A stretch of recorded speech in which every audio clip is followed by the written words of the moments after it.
The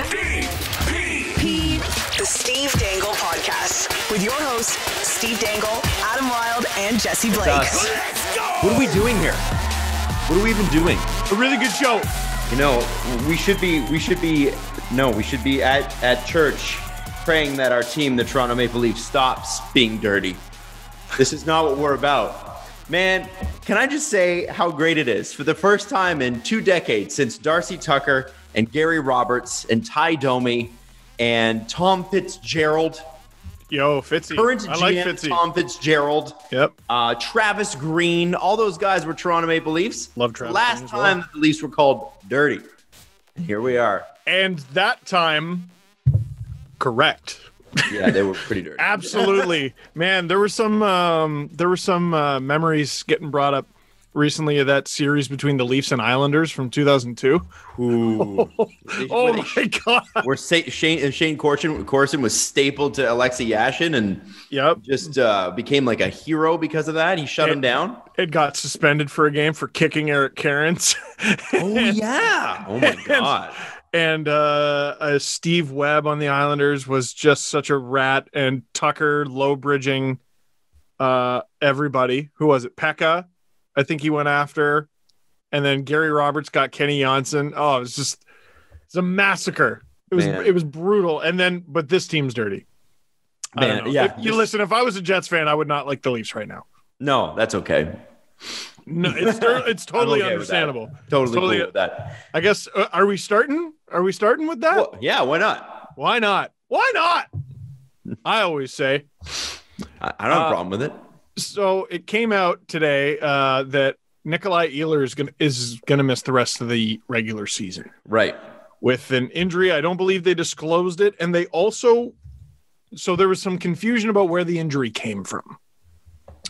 I don't have the exact Paul Maurice quote in front of me, but what Elliot Friedman tweeted out, Paul Maurice says Nick Ehlers out for rest of regular season after hit from Jake Muzzin on Saturday. He's having a great year.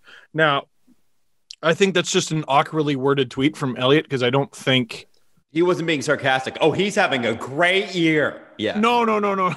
That's not even the point. Can you imagine? Nikolai Ehlers, by the way, he's having a great time. He was voted most underrated player in the North Division, and he is. Like, he absolutely is. He's the best.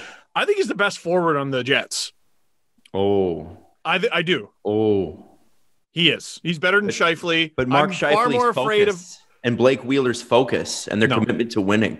No. It's Ehlers on that. They're so committed to winning that people don't want to play there. As a fan of a team that is not the Jets, like a fan of a team that has to play the Jets, I am far more afraid of Nikolai Ehlers than anyone else on the Jets. That dude, he's probably got like half his points against the Leafs this season. Anyway, yep. I don't think Paul Maurice specifically said it was from the Muzzin hit, but Friedge was extrapolating because immediately after that hit, he went off. Mm-hmm. He went down the tunnel and, for a few minutes before returning to the game, you see him sort of go with his shoulder, kind of wince. And then, if I'm not mistaken, afterwards, he had his several altercations with Joe Thornton with all the cross checks. Now, I'm sure they didn't tickle, and I'm sure, he's probably got some other injuries from that, but it looks like a shoulder injury, and it looks like it's from the Muzzin hit. And by the way, the Ehlers Thornton stuff was fun to watch. Like that was some of the most compelling hockey television I've seen in years. It was great. Okay. You know how everything with me is a crisis? No way. And I have the tendency to go over the top. Can you imagine right now who's the Nikolai Ehlers equivalent on the Leafs? Like Nylander or Marner? Star winger. Mm-hmm. I'd say probably. More Marner. Yeah, probably. Okay. Let's say Marner then. So let's say some fourth liner on the Jets was going after Marner all game. And after Marner left the bench because he was injured and came back, that fourth liner cross-checked him 3 different times.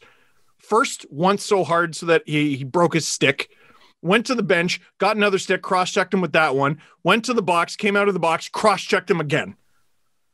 Can you imagine what this fan base would be saying right now how many small fires would be started in the city of Toronto if no one stuck up for Marner after that? How did no one say anything to Joe Thornton other than the officials? Well, because I don't know that Joe would be the most fun guy to go up against.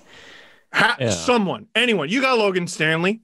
You got that big guy. Anybody. Lose the fight. Let him know you give a shit.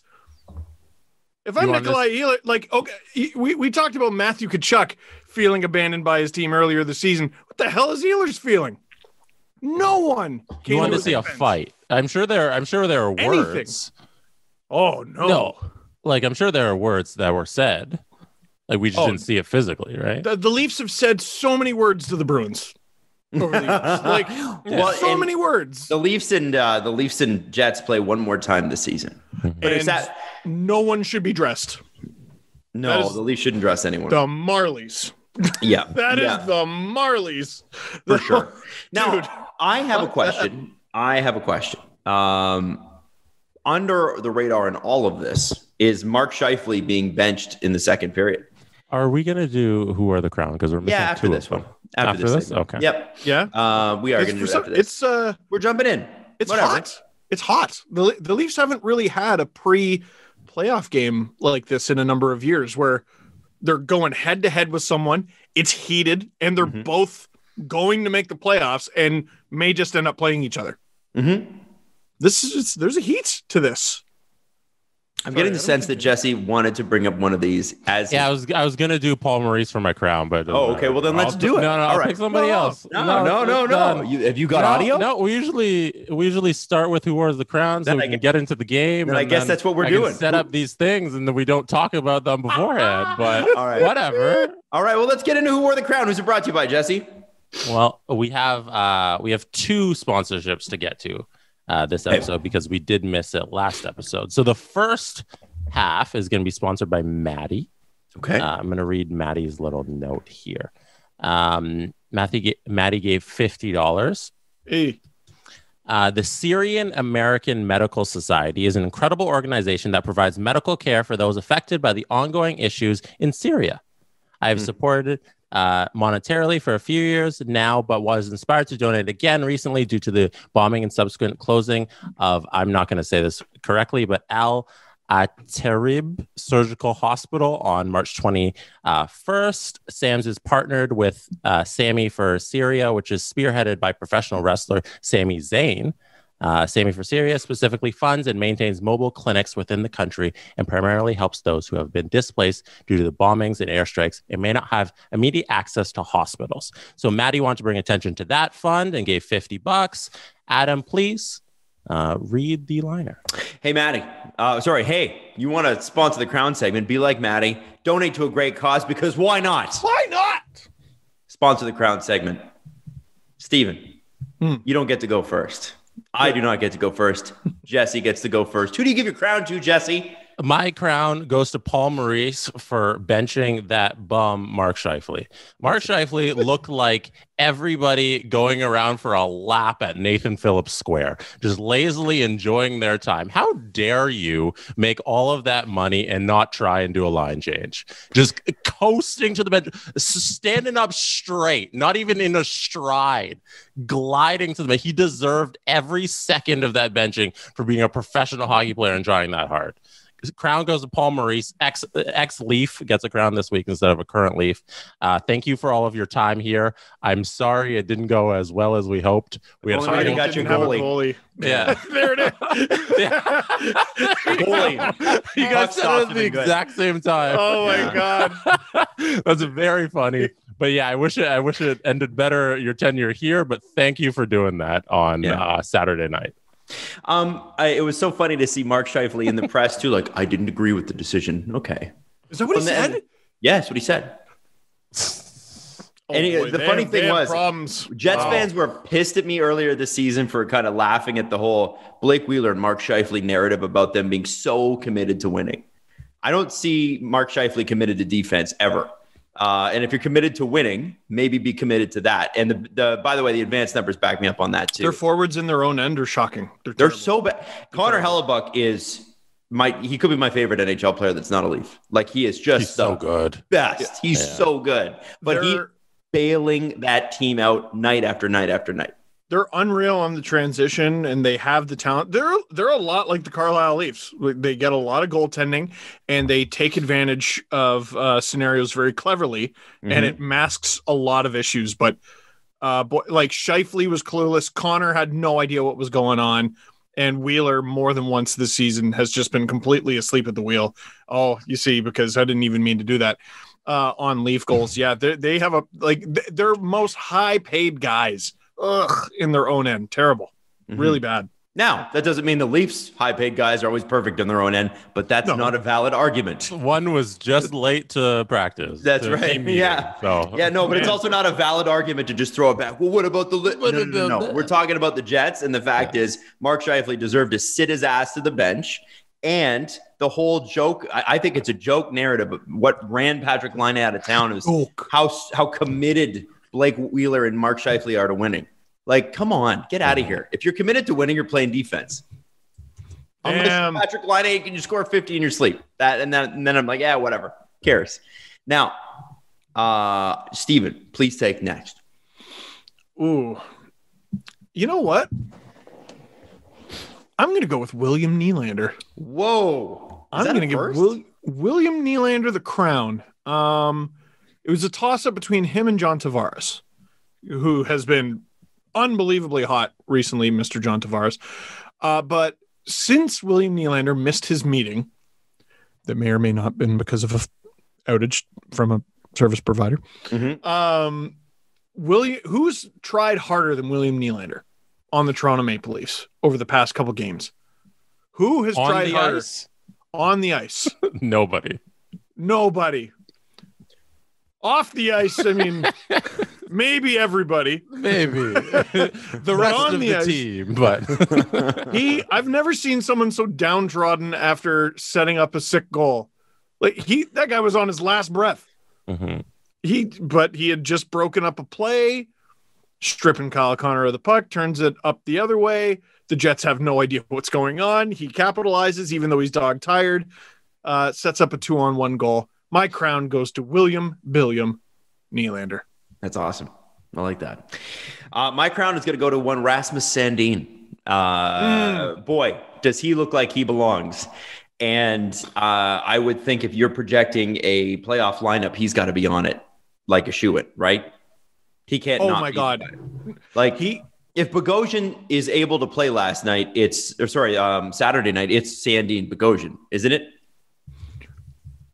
Yes, that would be my assumption. So Travis Dermott is your spare. And I'm not trying to begrudge Travis Dermott anything here. I think it's a good thing when the Leafs have that much depth that a guy like Travis Dermott, who's been playing major minutes, pretty good minutes for the Leafs for the last 3-4 years, is relegated to 7. Because usually it's Martin Marincin. And I like the fact that we're looking at a team here where there's a rookie pushing a guy out of the lineup who's been here for 4 years. And he's like sort of rookie. Like I think he would have been here the whole time had he not broke his foot. Or not the whole time, but a lot sooner. Right.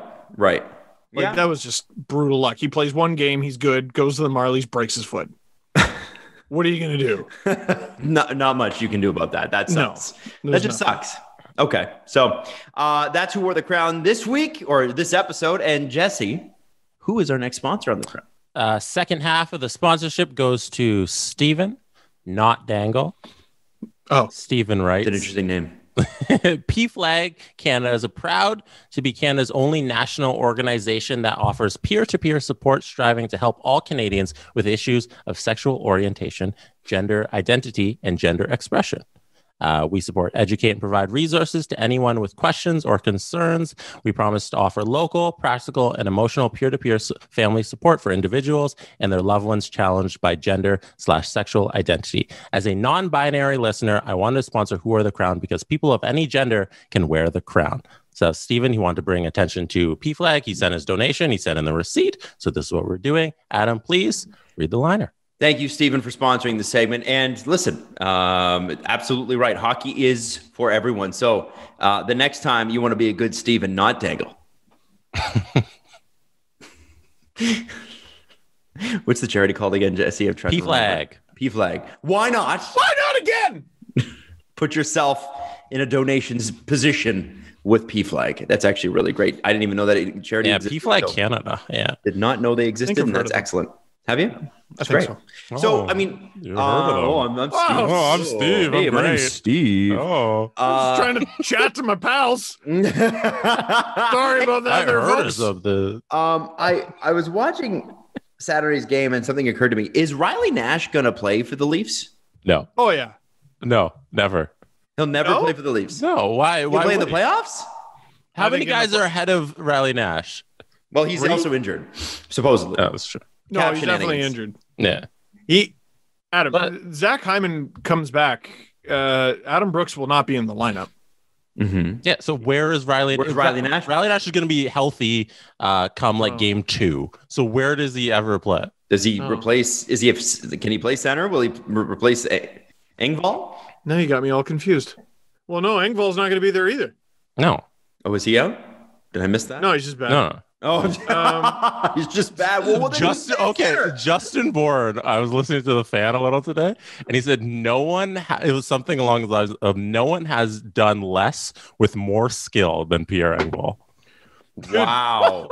He's unbelievably fast. Ugh. I don't know so much about his hands. His shot's useless. Actually, no. He had that one sick goal that didn't count. Remember that? I do remember that. Snipe destroys the water bottle. You're offside. Yeah, I don't get it with him, but he ain't going to be in the lineup. Nick Foligno looks real comfortable on the penalty kill. Sure does. And that was, you know what? I did get what I wanted, because when I was riding the whole Iafallo thing, I just wanted a guy who could be on the penalty kill. Nick Foligno. There you go. Did you see him and Matthews collide in practice today? No. Oh, man. Are they okay? Yeah, they're okay. But Foligno, it's weird. Foligno got blown up because he wasn't expecting it. Matthews is a big boy. Oh, yeah. Like when I worked for the Leafs doing like their podcast with Sasky, I remember there was a couple of times where the players would come off the ice after their morning skate and they'd file into the restaurant and eat some food. And we had to record a couple episodes in the restaurant. So we had to be out of there by the time they were walking in. So you'd see them. And this is in the Lou years. So you don't talk. And I remember passing Austin Matthews, and he was 18, and he was a man. And that was 4 years ago. So he's very, very big. And so it was, I guess they ran into each other in practice, running a drill, and then apologized to him on the way into the bench. And I think Foligno was just a little winded, but holy smokes, geez. It's a heavy, heavy hit. It's big. Pro athletes are they're better. Yeah. They're better. I got to interview Aaron Ekblad when he was 15, and there's just a photo of me looking up at who anyone who didn't know would probably just assume my father.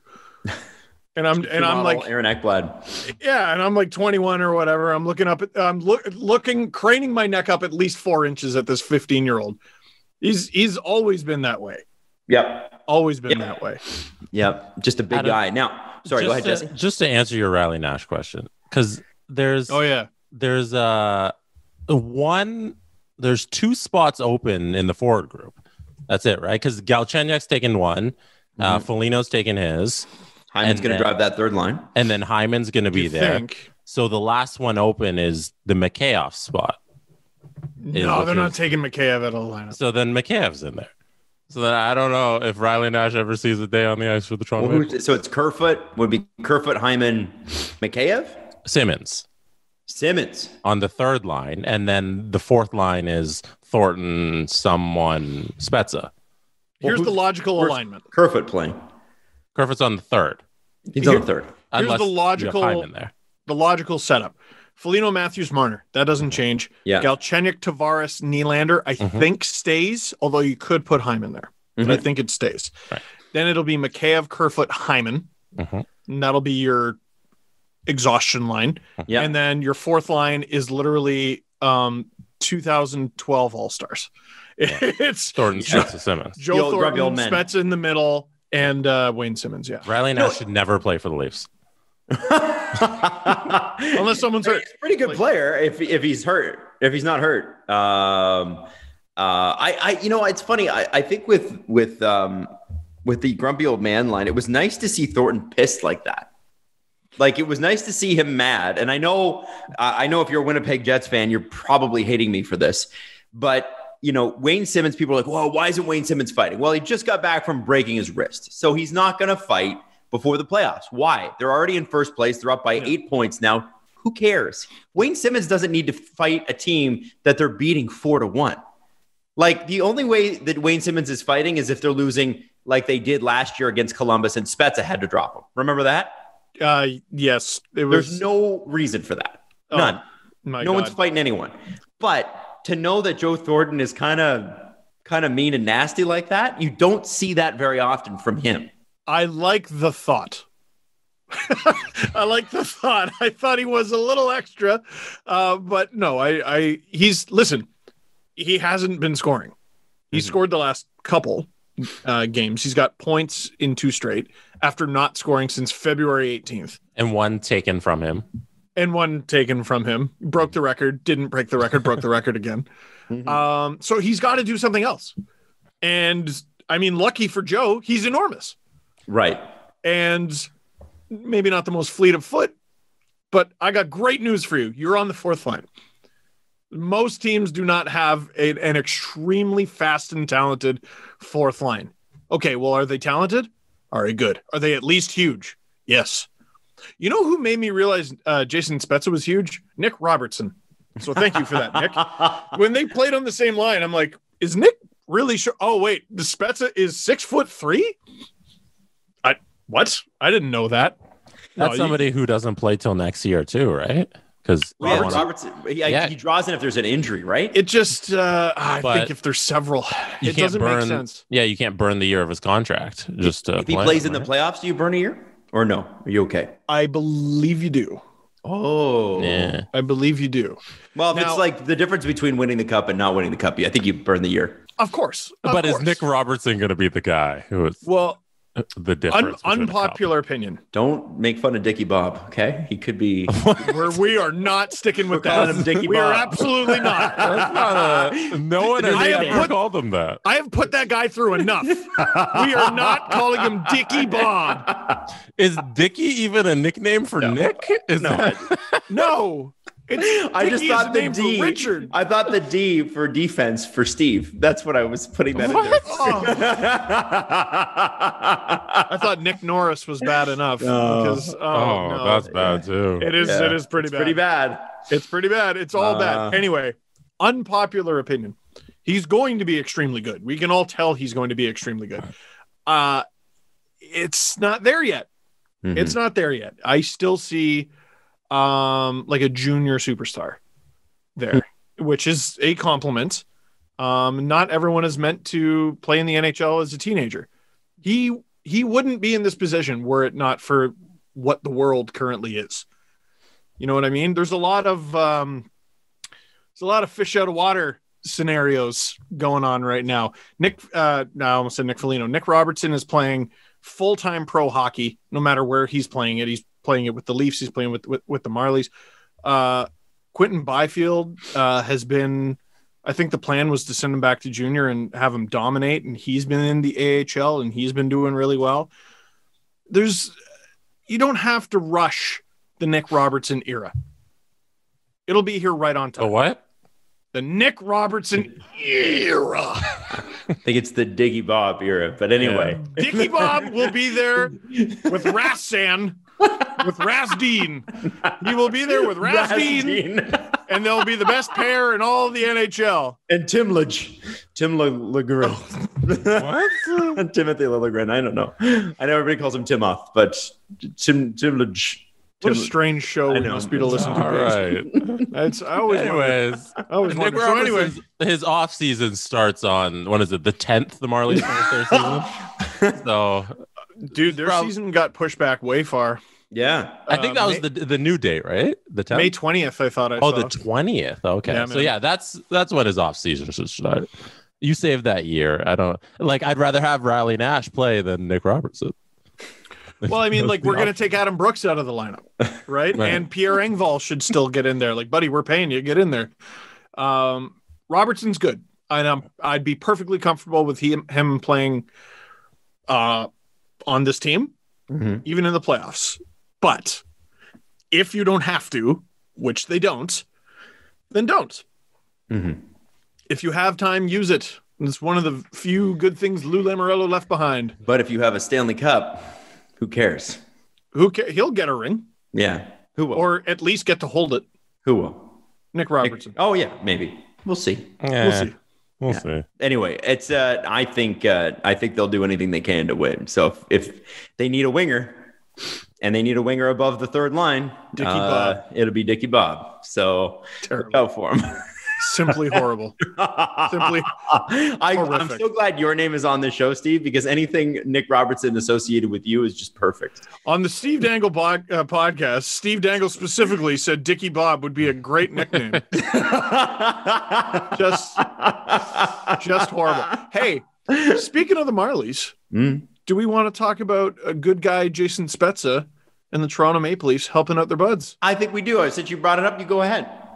Well, so there's not much more to it, but Elliot Friedman on headlines on Hockey Night in Canada said that the Leafs had pooled together their money to help out their American Hockey League brethren with the Toronto Marlies. They wanted to keep it secret, but that pesky Friedge, he's just so very good at his job, you see. Mm-hmm. So John Tavares was asked about it after the game, and he said, all right, well, you caught me. He said this while screwing together a shelf. And he just loves IKEA, loves it. And he said it was Jason Spezza's idea, which I think is awesome for him. Like, I mean, he's obviously a leader in the room and he's older, but that suggestion can go sideways. He's playing for league min. Mm-hmm. So I'm willing to bet he's not offering to give the most.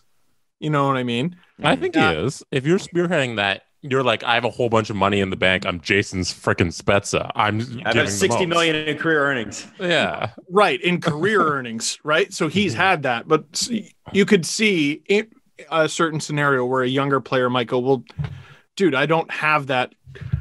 Well, that's fair. But of cash. I don't think they would be like, you know what, Rasmus Sandin, I know you've played your first game here, but you better write us a check for $50,000. Right. Like you don't ask Dickie Bob to give in some money. You give him probably some money. Old Dickie Bob. It's not Dickie Bob's cash that he's after. Right. So, and for any of you who are like, oh wow, what heroes, they're saving guys on the American Hockey League team. Some of these guys may actually legitimately be like financially shafted. Oh yeah. Now you could do what I did, which is erroneous, and go to Cap Friendly and be like, all right, well, who on Cap Friendly would be screwed by this? Mm-hmm. And what I discovered is almost everybody, the only guy I could find who didn't have a signing bonus in their contract for non-roster players. These are guys who are not currently on the Toronto Maple Leafs or their taxi squad. The only guy who I saw who didn't have bonuses written into his contract was defenseman Teemu Kevihalmi. He has a $100,000 base salary in the minors and no signing bonus. Everybody else has one. So take a guy like Christian Rubens, for example. Mm-hmm. So he was recently signed to a contract. His minors salary is $70,000. His signing bonus was 60, and he would have got that this year. And I believe he would have got that in full. I don't think it would have been prorated because of the shortened season. We don't know. But that's just the guys on NHL deals. More than half of the Toronto Marlies' current roster, according to their website, are not on NHL deals. Minimum salary in the AHL is 55. Let's say they're making 51. 70. Oh, it's 51? Sorry. Yeah. So it's even less. Let's say most of the guys, if not all of them, are making 70, right? They're playing less than half their schedule. So they're getting less than half their money. 48% to be exact. 48%. Yeah, so they're getting like... Every two-way player this year receives 48% of their salary. And they got to live in 51. Toronto. Yeah. You know what I mean? Like, that's not an amount of money. Like, I can fully dedicate my life to being a pro hockey player. I'm going to eat right. I'm going to live right. And also, I'm going to actually own something. Like some kind of property. Probably wouldn't own something. Probably wouldn't own something. Okay, well, it's going to be difficult to afford rent and all that. So it's good of them. It's really good of them. I'm sure there are Awesome. people in more dire straits for sure, but why not help your teammates if you can't afford to? I also think it's good bonding. That's the whole point, right? Great Set an bonding. example. Well, That's and when who you have a wouldn't guy die like for Jason Spezza now? Oh, 100%. Exactly. Yeah. And I mean, after the fight last year against Columbus, I don't even know who he fought. When the Leafs were down, and he was like, "No, I will fight you." Oh yeah. And then they came back in that game. Remember that was the one where they scored 3 goals in like 10 seconds. Oh, I remember. I was at a bar. I remember. It was amazing. No, you weren't. Yeah, I was outdoor at a bar. Really? Oh, Yeah, I was outdoor on a patio. Yes. No, because you'll remember, Jesse, last August, things weren't complete asshole. Yeah. I was outside at a bar, I'm shocked. high-fiving people. What? Yeah. Dangerous, man. We could do that back dangerous. then. Wow. I know, it's crazy. But that was one of those things where right then and there, I'm like, man, the Leafs would just die for Jason Spezza. And I would too. Yeah. That guy's awesome. And you have to bring him back next year because he's been pretty spectacular this year. Like, as much as I love Joe Thornton in the lineup, I don't know that he's back next year. Doesn't really matter. No. My most ice cold take of the offseason was I don't know if Jason Spezza is an everyday player. Ice cold. Ice. Glacial. Terrible take. Dude, he's almost he's 1 point shy of his total from last season. And he's got 8 games to catch himself. My most ice cold was I didn't believe in the Oilers because I didn't count on Mike Smith starting the season like 10-0. Like his lineup, his numbers are insane. You're also wrong about the Wild. The Wild playoff spot, Minnesota Wild. Yeah. Me and Dom. I defer to Dom on that one. Dom Lecision, noted Wild fan. Dom Lecision.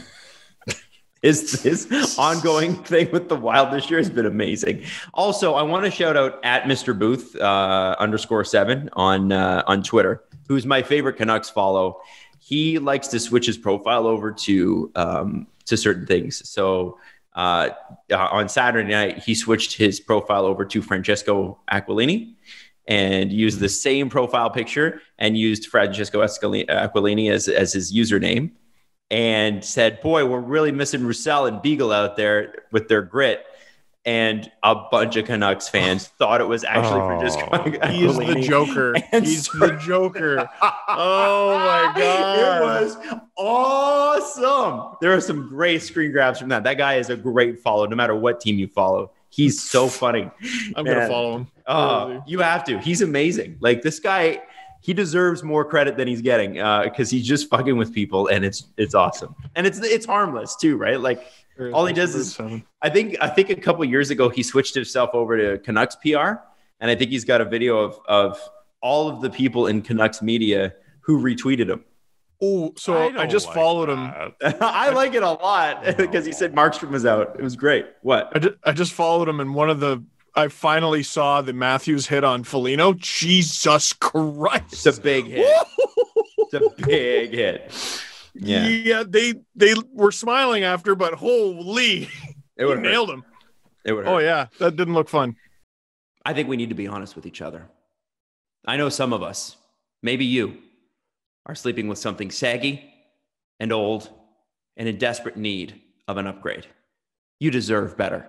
It's time to break up with your mattress and give yourself an upgrade with Helix. Helix Sleep has a quiz that takes just 2 minutes, and it matches your body type and sleep preferences for the perfect mattress for you. Why would you buy a mattress made for someone else? With Helix, you're getting the mattress that would be perfect for the way you sleep. Do you sleep on your back? Do you sleep on your stomach? How much do you weigh? What's your partner sleep like? Helix asks you all about that. And Helix knows that everybody's unique. So there's a ton of different mattresses to choose from. Soft, medium, firm. Mattresses are great for cooling you if you get hot when you sleep like me. And even a Helix Plus mattress for plus size sleepers. So if you're looking for a great sleep, go to helix.com/SDP and take their 2-minute sleep quiz. They'll match you to a customized mattress that will give you the best sleep of your life. And here's the thing, 10-year warranty, and you get to try it out for 100 nights risk-free. They will even pick it up for you if you don't love it, but you'll love it. So check it out. Helix is offering $200 off all mattress orders and 2 free pillows for our listeners at helixsleep.com/SDP. That's helixsleep.com/SDP for up to $200 off and 2 free pillows. So moving on, NBC has pulled out of the rights race for the NHL B package. And this is a huge deal because NBC and the NHL have been partners for a long time. But the NBC brand is folding the sports brand of, and like the NBCSN brand is folding back into the quote unquote Peacock and is not going to exist. Now, it was interesting that they were still in the race. So I guess they were just going to be like NBC and broadcast hockey games. But it looks like the money is well out of what they were willing to spend, despite being a profitable sports network. And it looks as though Bally, which was Fox, Bally was in there, and they're not. It's looking like TNT, according to Bob McKenzie, is the front runner at this point. Now, if TNT gets this, if you're not a fan of sports outside of hockey, first off, I encourage you to be a multi-sport fan because sports are sports and they're fun. But Steve and Jesse and I have talked about this many, many times on camera and off. What hockey needs is a TNT panel, like what they have for basketball. That's the one with Shaq and Charles. And it's hysterically funny, highly relatable, which is surprising because Shaq and Charles, I think, are billionaires. And it's just a fun take on a fun sport, which is what hockey needs. We don't have enough fun takes. It's like Bieksa and his Merry Men. And I think going forward, it would be nice. I'm talking about the major networks, man. BX is hilarious. Jeff O'Neill's hilarious. I'm taking from Bell and Rogers here. But we need a little bit more of that, I think. Don't you? Well, I actually have a great idea for how to make it more fun. How's that? Because everyone saw the TNT news and fantasy camp starts. Everyone's like, all right, what is the NBA on TNT panel equivalent for the NHL? And I have a great idea for who it should be. Do it.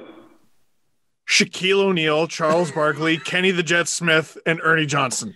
Just make them do the NHL. Please just do it. I want to see it for one night. One night, I just want to see them do it. It'd be great. It'd be so great. Charles Barkley's the only one offering opinions because he knows everything about Canada and hockey. Oh, it'd be great. And Shaq would just have to be like, yeah. I don't know what Kenny and Ernie would do. Ernie would throw to commercials great. I'd love that. Just like people are saying, like, because I think First Take next year is going to have to mention hockey. Have to. Do you hear what Adam Stephen said? A. Smith talking about hockey next year, guys. That's a big deal. I saw that video of him being fake excited about the NHL news, and I was just like, uh-oh. I think we saw it over the weekend when the UFC, because they've switched over to ESPN, and they had a whole bunch of mainstream coverage of the fight that took place over the weekend. Unbelievable. And you just see what it means to America when you're on ESPN, and hockey is going to get this giant boost next year just by being on a network that everybody cares about. And you see Jake Paul getting all these freaking news and coverage and all that just because he was sitting ringside at a ESPN event is essentially what the UFC was, because they own the rights now. So I'm excited to see where this takes hockey, because like if the sport grows like over the next year, or how many years the deal is, like tenfold, like that'll be so much fun to see all this attention put on hockey in the next decade. And let me throw this at you. So according to Steve Simmons, one of his rare just tweets that doesn't sewer somebody.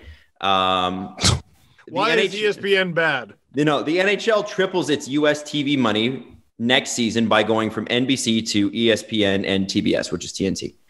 From $200 million, which was what NBC was paying, to more than $600 million US dollars. Was that all? Now let's put that into perspective, because that's close to what Rogers is paying right now for rights, and that's for 7 Canadian teams, national rights, but they're also paying $500 million US dollars basically a season. Or sorry, is it it's 400 million. 400 million. So perspective-wise, because it's a 12-year deal, it's worth $4 billion, right? I don't know math. Anyway, I don't Rogers? Yeah, what is it? I think it's 5.2. 5.2 billion over. Yeah. Yeah. So Star Wars was $4 billion, which is crazy when you think about it now. The NHL deal for 12 years was 5.2 billion. So we're close. I mean, considering the size of the states and the size of Canada, right? You would think that whatever Canada is paying for its rights, the U.S. should pay 10 times more.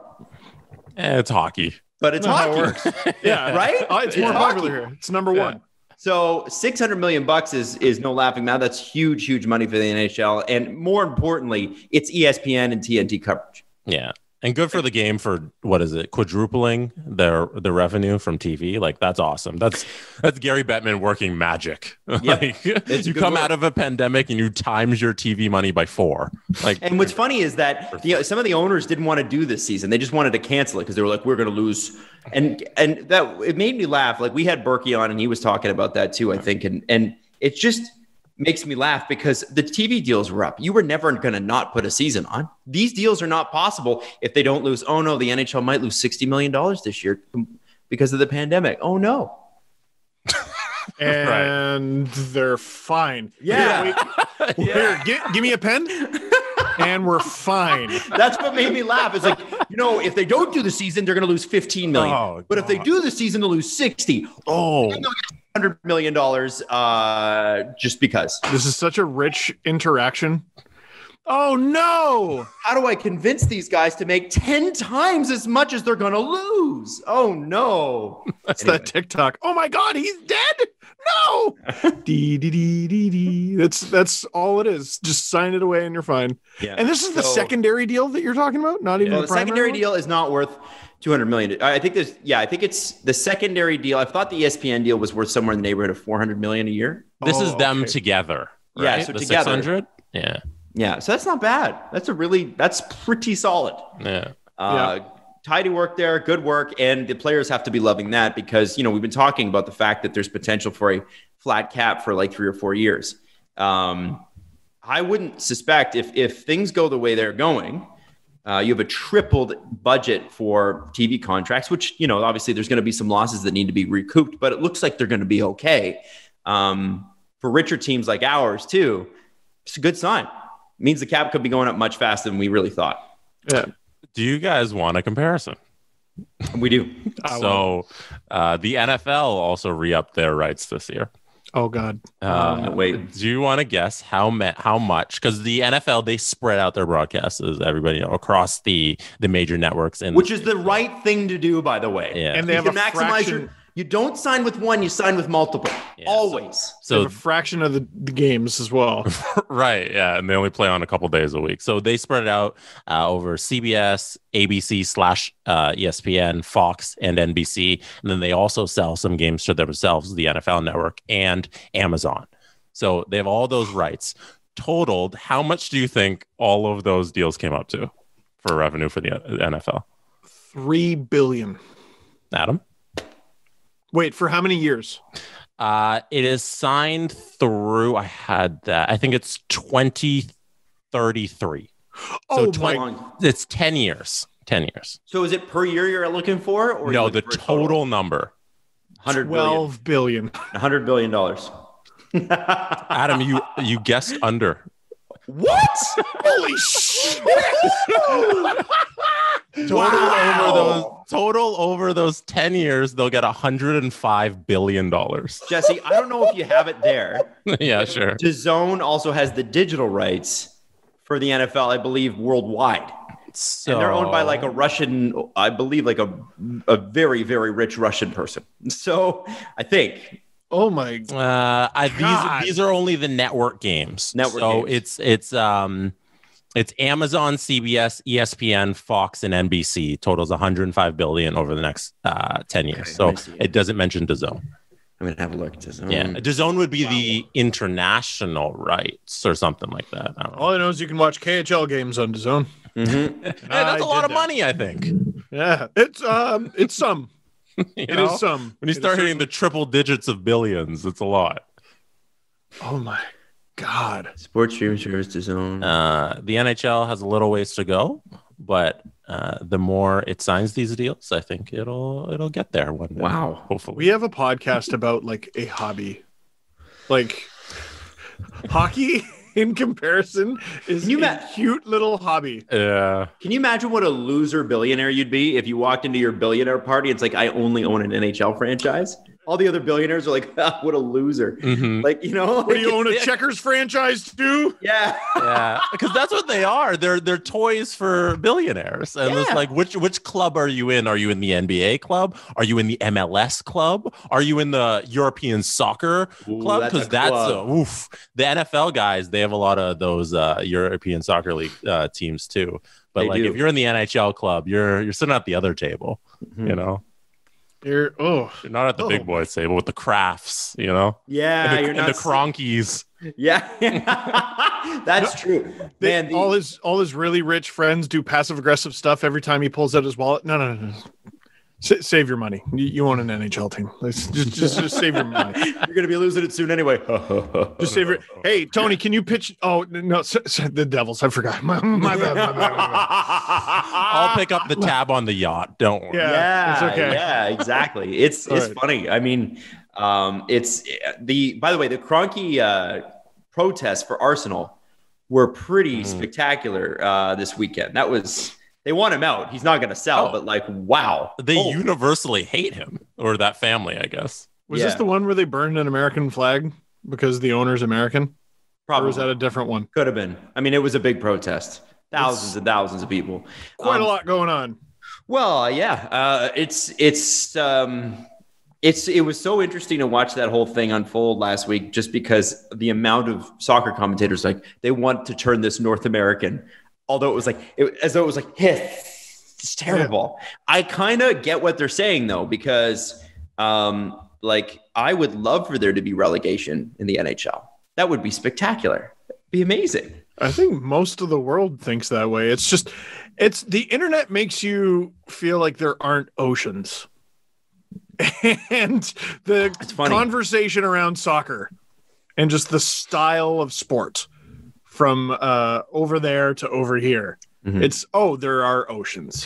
There is a difference. I was having a discussion with a producer from a radio show that I really, really like. It's the Elvis Duran show in New York for any of our New York listeners, Z100. And one of the producer told me, he was talking to me about like syndication. I said, how do you reach 10 million people a day? Because it's not just New York. They're in like 75 cities. So I'm like, how do you do that? And he's like, well, you got to remember that local isn't local anymore. He's like, anybody with Instagram on their phone, that's local to them. So if you're talking about Instagram, anybody with Instagram, that's gonna make sense to them. So you stick to things like that. And it was fascinating because and even before that, Steve, to your point about oceans not existing, how many teachers I now see on TikTok saying to their class, yo, this is bussin', and then all the class goes, shoo. You know, and we were talking about that before, and that's amazing that all these kids, all of them to a person, know it. And I think it's going to be fascinating to see where that sort of takes us with sports franchising in the future. Like, what's to say, because of the internet, why can't you do an NHL Europe now and then like a Champions League? If you can figure out travel, there should definitely be divisions of these 4 major leagues in like a London or just in Europe in general. You know, there should be a conference over there. One day. Be awesome. There will be. I don't know if can you do something that's bigger than the Stanley Cup? Right. I would love a hockey Champions League. The winner, the Gagarin Cup winner, XYZ. That'd be awesome. Whoever wins Sweden, whoever wins Finland, whoever wins Switzerland. You randomly have the Spengler Cup winner in there. Zepter across the Tampa Bay Lightning taking on mostly semi-retired Team Canada. The main things for these leagues, though, is you have to figure it out financially in terms of just the injuries, and the time on your team. Like if you have the NHL season run how it normally does, and you win the Stanley Cup in June, and then you got to go play in the Champions League, then you got to figure out the couple months turnaround for these NHL teams who got to go over there and play in that tournament and then come back and then start training camp. And it's like, okay, are we going to start this thing? We got to make sure it's financially enough. It's enough to have us risk that for our team, and like the time and the energy and the training that would go into that to play these games that matter as well as our regular season. And you hope that that's not going to take away from the 82 you got to play over here. So I don't know how you configure the league. Play 82 anymore. Like, couldn't you play 72? That's Is anybody missing the last 10 games? Does anyone care? There are definitely. You can't tell me, as even a hardcore fan, you haven't occasionally looked at the calendar and gone, ugh. Yes. You saw I can't do a game tonight. Oh, yeah. And like, they're in first. And like, I'm super enjoying it. But I'm just like, oh man, like, for the first time this season, I saw the schedule and saw there was a gap from Sunday to Wednesday. And I just went, oh, that's the stuff. Now, you do this for a job, so that's also part of it. That's true. Most people, you look at this as an escape, but I agree with you. I watch every game. Except I forgot last Thursday against Winnipeg. I just forgot there was a game that night. But the schedule has also been screwed around. Wonky, but all the same, like sometimes you just, I straight up, I like went to bed at 9:30. I was like, the Leafs beat the Jets. I had no idea. They won. Yeah, they won. Now I got my notification. I think, on the business conversation, and this has been something that's been ongoing for a long, long time.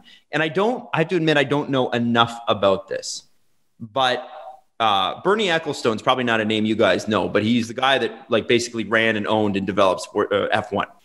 And he, I believe, I think he's passed away, but the F1 is sold to, I think it's Liberty Media. And one of the first things they did was commission a Netflix series called Drive to Survive, which I hope you've seen. I have not, but everyone's raving about it. Spectacular. It's spectacular. Been watching since season 1. It's amazing. And everybody I know who hates racing will tell you, like capital H, hate racing. As soon as you watch it, you're in. And it's because it's not about the sport. It's about the drivers. It's about the characters and the personalities. And you start to get attached to these people. Now, I know the Leafs are doing their documentary with Amazon, and I know the NHL is considerably bigger than 20 drivers on a grid. However, I think for there to be a true global growth in this game, the NHL's got to look at a model like that. The Bahrain Grand Prix, which is the first one of the season, which a lot of people always forget about the first race of the season. They're like, hardcore F1 fans are going to know. But then most people are like, oh, yeah, it was, I'll catch the second race, because you forget. Life gets in the way. You sort of forget the season's begun, and there you go. It had its biggest ratings ever. And the key demographic, 18 to 34 females, which are traditionally not what advertisers are targeting. It's true. I don't love it, but that's the case. Is it because of the show? It's because of the show. Wow. And I believe Red Bull was able to sign Oracle as a sponsor, Red Bull, the racing team. And Oracle put big money into them, and they wouldn't have been able to do it without that Netflix series. All that Netflix series is a gigantic commercial on Netflix for F1. And people are stuck at home, so they're watching anything they possibly can. Lo and behold, I think the pandemic probably helped F1 as well, because a lot of people went through all their favorite normal shows and were like, what the hell else should I watch? And then they watched this.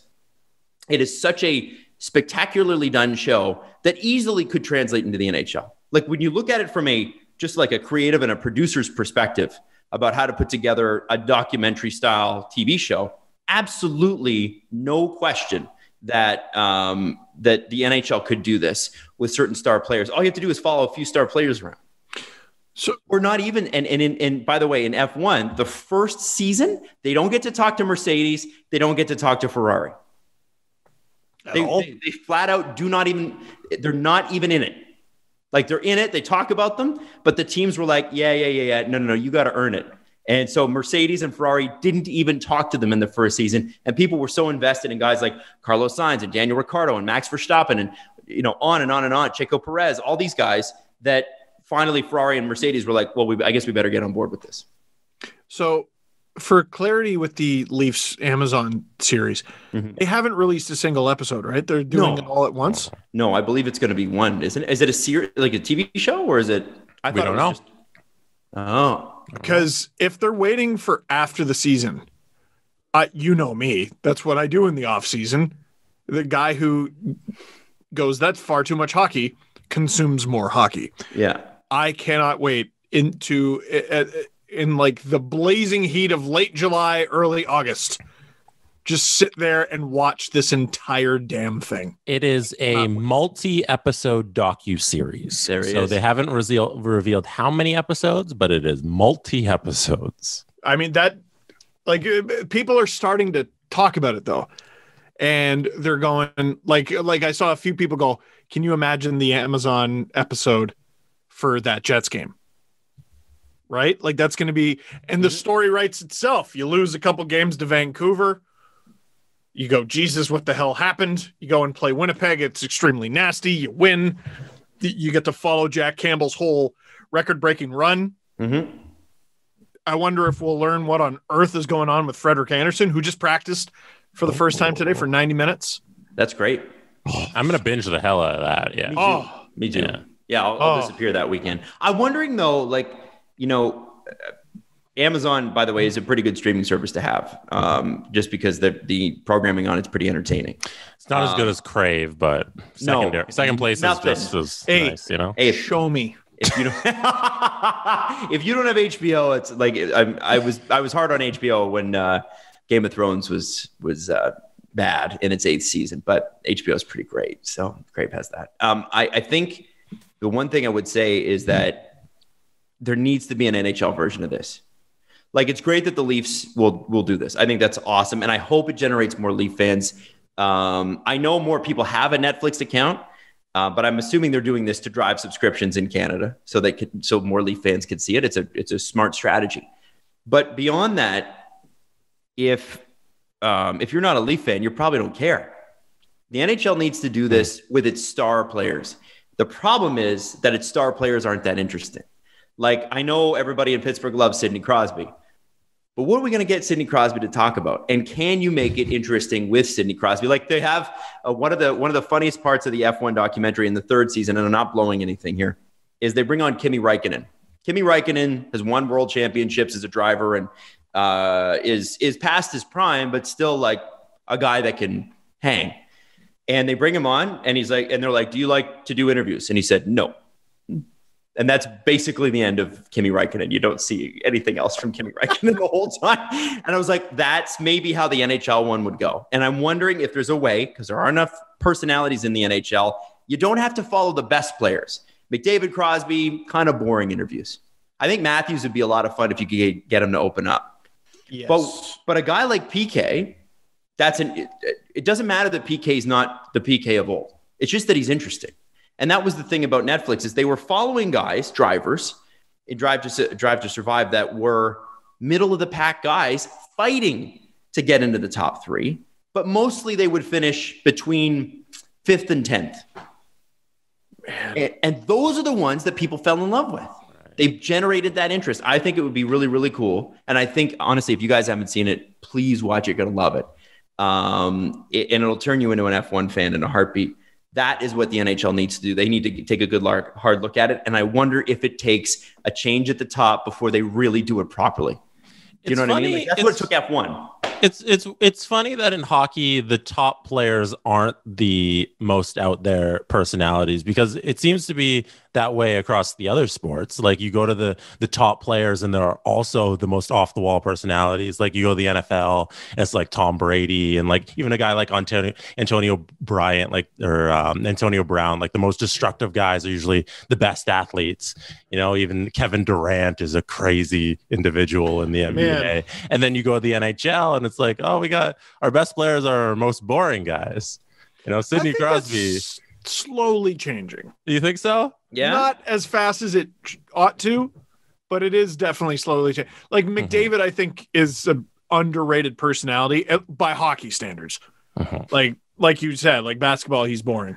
But like, I'm just looking at the best players, like guys who I'm looking at the top scorers. Like, if you just let these guys talk, McDavid, if you just let him go, I think is going to give you good stuff. Draisaitl, we've already seen a few he's good dry quotes. Sure. Nathan McKinnon is good on a mic. Mitch Marner's a lot of fun. And Austin Matthews is right there, and you can put them together. Patrick Kane is sort of shied away from the camera.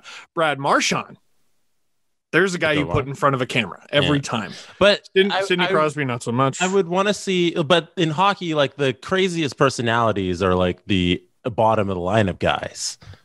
You know, generally, yeah. But I would like to see that from the top athletes. Just based on what I know of him, I want to see how Freddie Anderson handles the Amazon documentary. I don't think he'll like it very much. No? Why? No, he doesn't like it. Like he doesn't. I don't know. Based on my experience, he's not a giant fan of the camera. I find it interesting too, by the way, that the Leafs picked this season.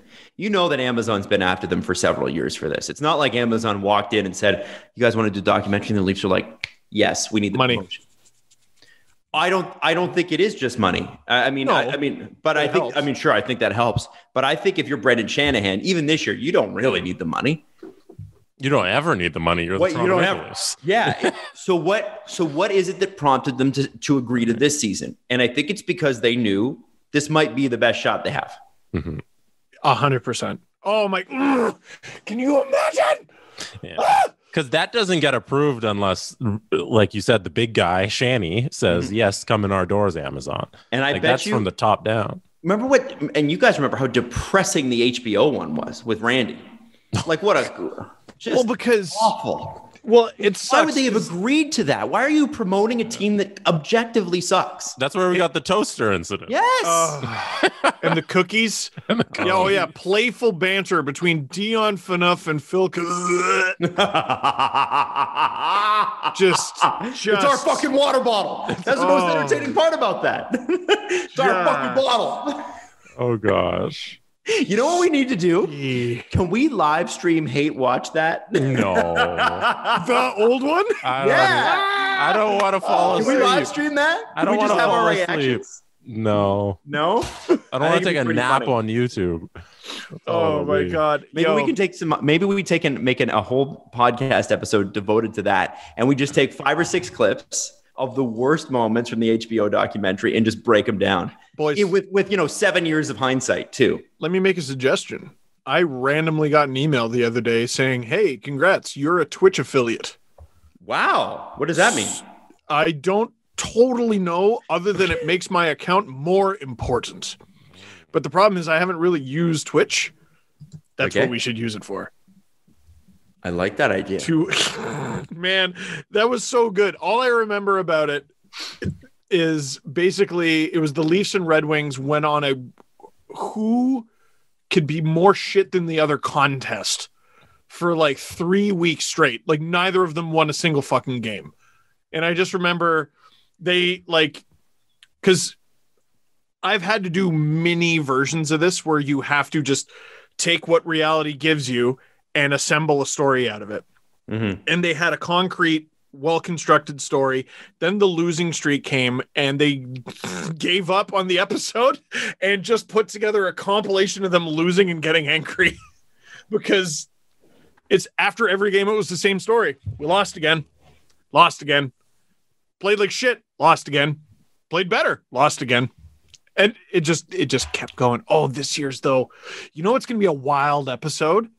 Hey, so Willie's going on protocol and we all practice with him today and we're going to play anyway. Like that's going to be a wild episode. I have so many questions about what's gone on this season and I hope it answers them. I hope the Leafs don't censor them too bad. Let me ask you this. The Willie thing, you were saying it was due to the cell phone outage, the Rogers outage, right? Oh, I have no idea. Oh, okay. I saw. I was like, do you know something I don't? I was like, what do you mean a cell phone outage? No. Oh, okay. A bunch of people. He missed a meeting from going. No, he missed a meeting that he didn't know existed, and some people were like, "Oh, it's because his phone wasn't working." But like, I have no idea. No. I have no idea. That's just people making shit up on Twitter. Yeah, when people say Leaf fans are annoying, I believe them. Oh yeah, like that shit. Yeah. That shit is annoying. What do you mean? By the way, the number for Turner is in. So TNT did buy the rights for the secondary package for the NHL. Oh, it's official. and it's $225 per year over its 7-year deal. So ESPN's paying $400 a year, and Turner's paying $225. So that's not bad. 7 years times $225 is almost $1.6 billion. Not bad. That's just from Turner. So yeah, they did good. And you know what? The promotional value of being even on ESPN 3, because I think, what did Fried say about the next Stanley Cup Finals? He had 4 Stanley Cup Finals on ESPN. I know and that. 3 on Turner. Yeah, 4 out of 7 years. 4. That's pretty good. That's great. 4 out of 7's all you need. You know, we don't often say this, but good job, NHL. Yeah, sure. You know what? This is the culmination of the effect of the 2004 lockout and its destruction of a generation's worth of promotion, fans, and money. The NHL had, believe it or not, a deal ready to go for the 04-05 season, which never happened. Or was it 05-06? 04-05. For the 04-05, this was the one with Marcus Naslund on the cover. That's how I remember it. And good game. Essentially, the Leafs were going in with guys like Brian Leetch and Ron Francis, and it was going to be a great Leafs team. That was going to be killer. But they also had a $100 million contract per year with ESPN ready to go. And they sat the whole season. ESPN cancels the contract. And the NHL, instead of going back to ESPN, which had been their partner since ESPN's inception, and which was a major part of ESPN's early success, you should read the book. The book's really good. They go and sign with the guys that are going to give them the most money, which was the Outdoor Life Network. I thought it was Versus. Oh, was it Versus? Oh, okay. Then there was like an Outdoor Life Network as well. Yeah, they did have games on like a fishing channel or something like that. It's bad. It's really, really bad. You know, and this is how long it took, though, for the business side of the game to recover from that lockout. Like, one day somebody's going to do a really good book on the effects of that. I want to know, like, everybody, you know, if you talk to people who've been in the game long enough, they talk about how the NHL veteran players who were on mega million deals back then really screwed the younger players of the next generation. They talk about that all the time. Because of the entry-level deals and all the stuff that they agreed to. I would love for somebody to do an actual breakdown of the effects of that happening. But this deal, without question, the NHL going back to ESPN, the NHL getting big money from TNT for a B package, that's enormous. And that is full circle. 15 years later, a recovery has finally happened, which is insane to think. It took 15 years to recover from that. And some of the biggest players from that time are now handing out those contracts that they helped basically hamper. Yes. Shanahan. Yzerman. Those are the two biggest ones for sure. Rob Blake. Mm-hmm. Yeah, he had a big Joe Sakic. Luc Robitaille. Yeah. Yeah, to Thomas maybe a lesser extent. It's weird when the guys you grew up watching are now in charge of putting together the teams, you know. But putting together the teams, but also like it's the story I keep going back to that's loosely related to this, I guess, is Jordan Binnington telling Martin Brodeur to basically shove it. That's great. That's a hell of a story. Hey, man, so Brodeur, he gets traded to the Blues because he would not, or no, I don't even think he got traded. I think he just signed with the Blues because he would not hang him up. That directly screwed Jordan Binnington out of an opportunity. Mm-hmm. Fast forward only a couple seasons, Brodeur's part of the management team, and he's like, hey, kid, we're going to send you to the E. And Binnington, to his credit, goes, absolutely not. No, you are absolutely not. Imagine me and Martin Brodeur in that situation. Okay. Well, there, young goalie. I am the goalie giving you goalie advice, but do your thing. We'll send you to Providence. And then he ends up winning a cup and getting a pretty fat contract. Brodeur was wrong on both counts, by the way. Yes. Those were not the only thing he's been wrong on. He played like 4 games for the Blues, and those were the ugliest 4 games ever. He did win a game, though. And remember that they put him on the cover of NHL that season for no reason? That's one of the worst covers that they've done. Oh, yeah. Well, who would you say top 3 NHL worst covers? Brodeur, I'm going to go with Brodeur and the two they had to change. Yeah, the one where they had to issue a new cover that you could print out at home and stick in front of your current cover.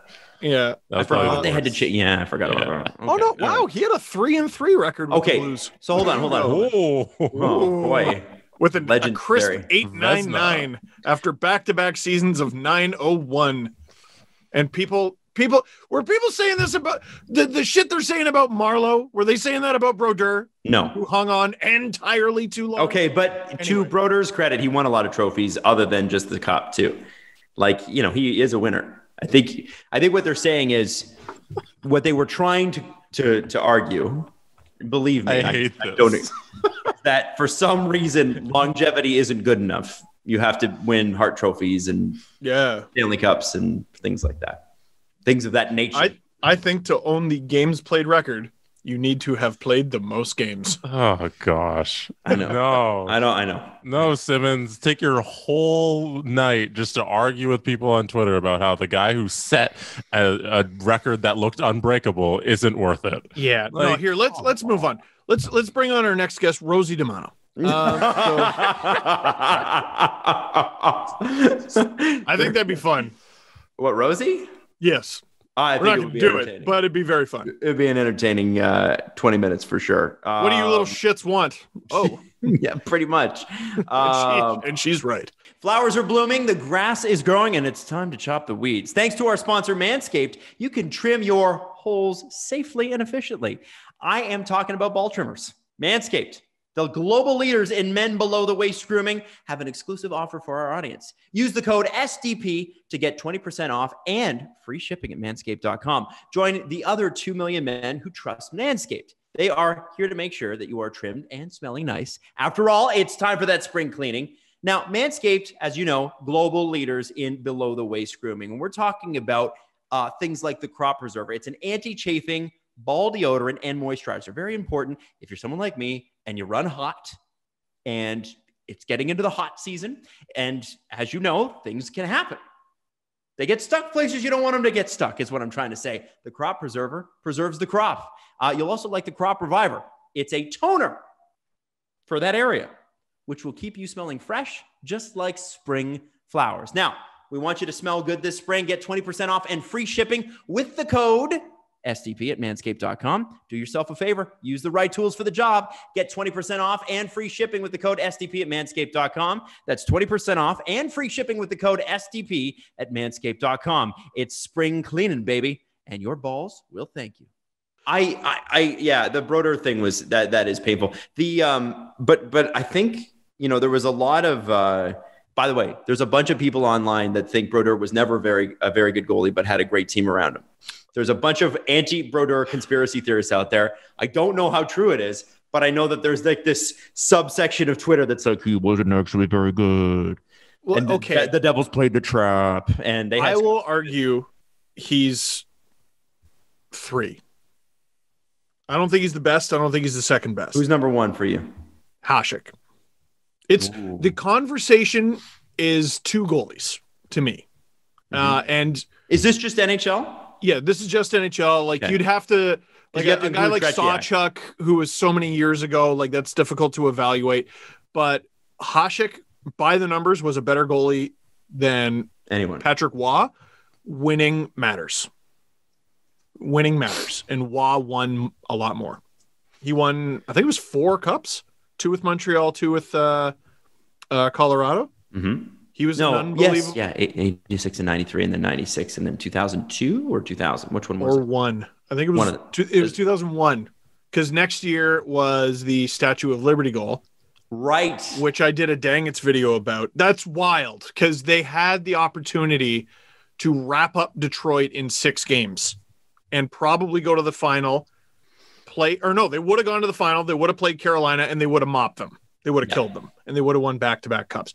Instead, the Statue of Liberty goal happens, and I don't think Colorado scored another goal that series. They lost that game. I think it was 2-1, and they got killed like 7-0 in Game 7.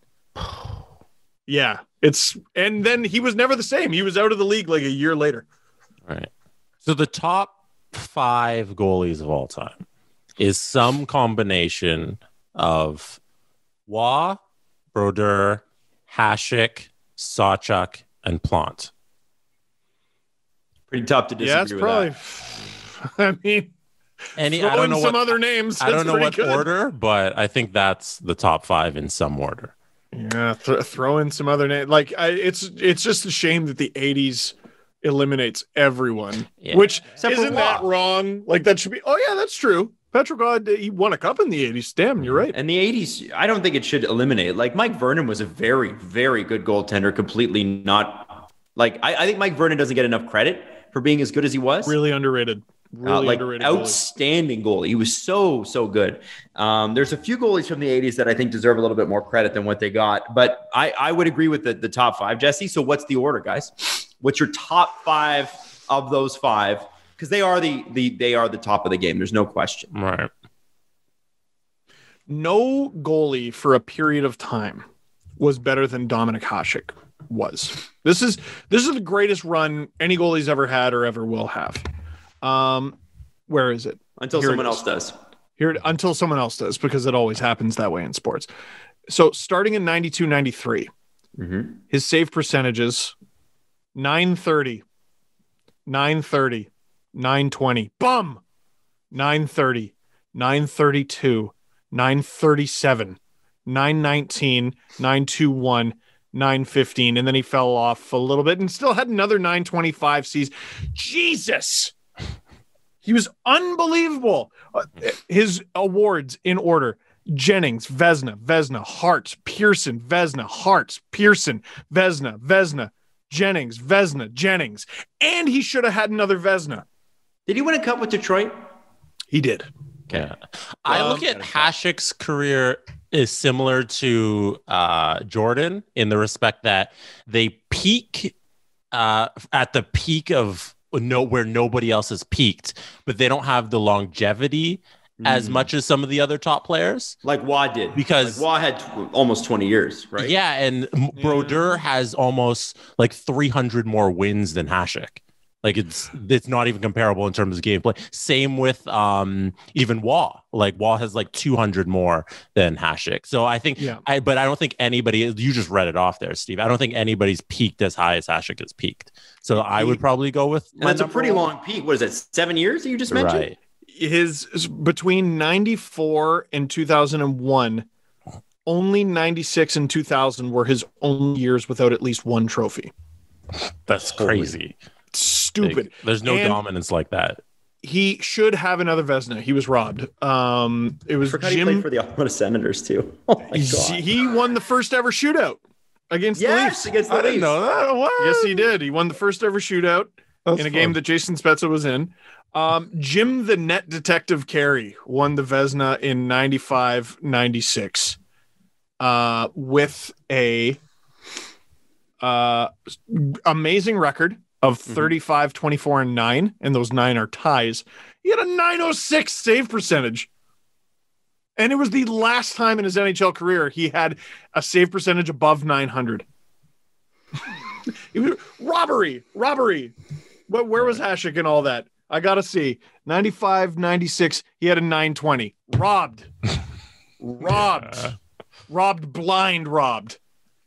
Well, I mean, there might have been a goalie with a better save percentage. It wasn't Patrick Waugh, though, because Patrick Waugh, while he was heroic on that playoff run, his regular season that year was actually relatively mediocre between Montreal and Colorado. Hasek was robbed. Let me say this, too. Steve, I don't know if you've ever done a trade tree involving Dominik Hasek, but up there among the worst trades of NHL history. First off, the fact that the Chicago Blackhawks with Belfour and Hasek backing him up did not win a Stanley Cup is crazy. The Hawks were like, no, we'll go with Jimmy Waite instead. You know what's amazing? They traded Hasek to the Sabres for Stefan Beauregard and future considerations. No, so that future considerations, Adam, so I have a different page up, was a 1993 fourth round pick who turned into Eric Daze, who was good for player. That's the worst trade of all time. Yeah, it could be the worst trade of all time. They did better than they should have, and it's still a pile of shit. That is a horrible. And then Buffalo traded him to Detroit for Vyacheslav Kozlov, who I never knew was a Sabre, and a 2002 first who turned it into Jim Slater. Oh, a lot of Jim Slater jerseys out there, and a 2003 conditional pick, not exercised. It says. Okie doke. So the thing is, you don't win when you're trading the superstar. Kozlov played 38 games as a Sabre, 9 goals, 22 points. Probably re-signed with Detroit after that and said, "Fuck this." No, he went to the Thrashers. Oh, yeah, you could have. Yeah, Detroit would have been good. I got to say, Atlanta. It's pretty fascinating that. Like, I would love to know. I know Chicago's that team was very, very good. I think Tony Amonte was he on there yet? Was he a Ranger at that point? It was Amonte, Roenick, Hasek, Belfour. Like, it was a good Chelios. They could have had a run like this, like the Blackhawks had in the last 10 years. Dave Manson. They should have won 2 or 3 cups with that team. Like, you look at what the Penguins were. I know the Penguins beat them in the finals. Chicago should have won in '94 or something. Like, they should have. I hated them because they beat the Leafs too. In the playoffs. I hated that series. It was the Leafs weren't in the same category. No, they weren't in the same stratosphere as the Blackhawks that year. And you had all those players that were that young. Dave Manson, who was mean to play against, young. Didn't Tony they have Brian Amonte, Marchment? Young. Yeah, absolutely. I think wasn't Bob Probert traded to them at that point too, or something like that. It was like it's just a mean team to play against, and they traded Hasek. Crazy. So give me your top 5 though. Let's get into it. Okay. Was number 1. It's so tough. I always say Hasek. Well, if Hasek's your guy, say Hasek. Wah has the best career. Hasek has the best stretch. So what are you going with? So there's 1 and 2. Wah is number 1. Hasek is number 2. I'm going to make Brodeur number 3 just because I am the age that I am, and then it's going to have to be it doesn't matter between Sawchuk and Plant. I don't know. Plant to make Habs fans happy, then Sawchuk. Jesse. There. Like a guy like Sawchuk, he's got it's only him and Brodeur with 100+ shutouts, and like he did that in the 50s and 60s. Never mind, Sawchuk 4. Plant 5. But then you go to Plant. It's like Plant won 7 Stanley Cups in 10 years, and you're like, he was the backbone of all that Canadiens dynasty. Like, how can you not pick the guy who was the goaltender for that era of hockey? If winning matters, right? That's Winning the greatest matter. winning team in the history of hockey.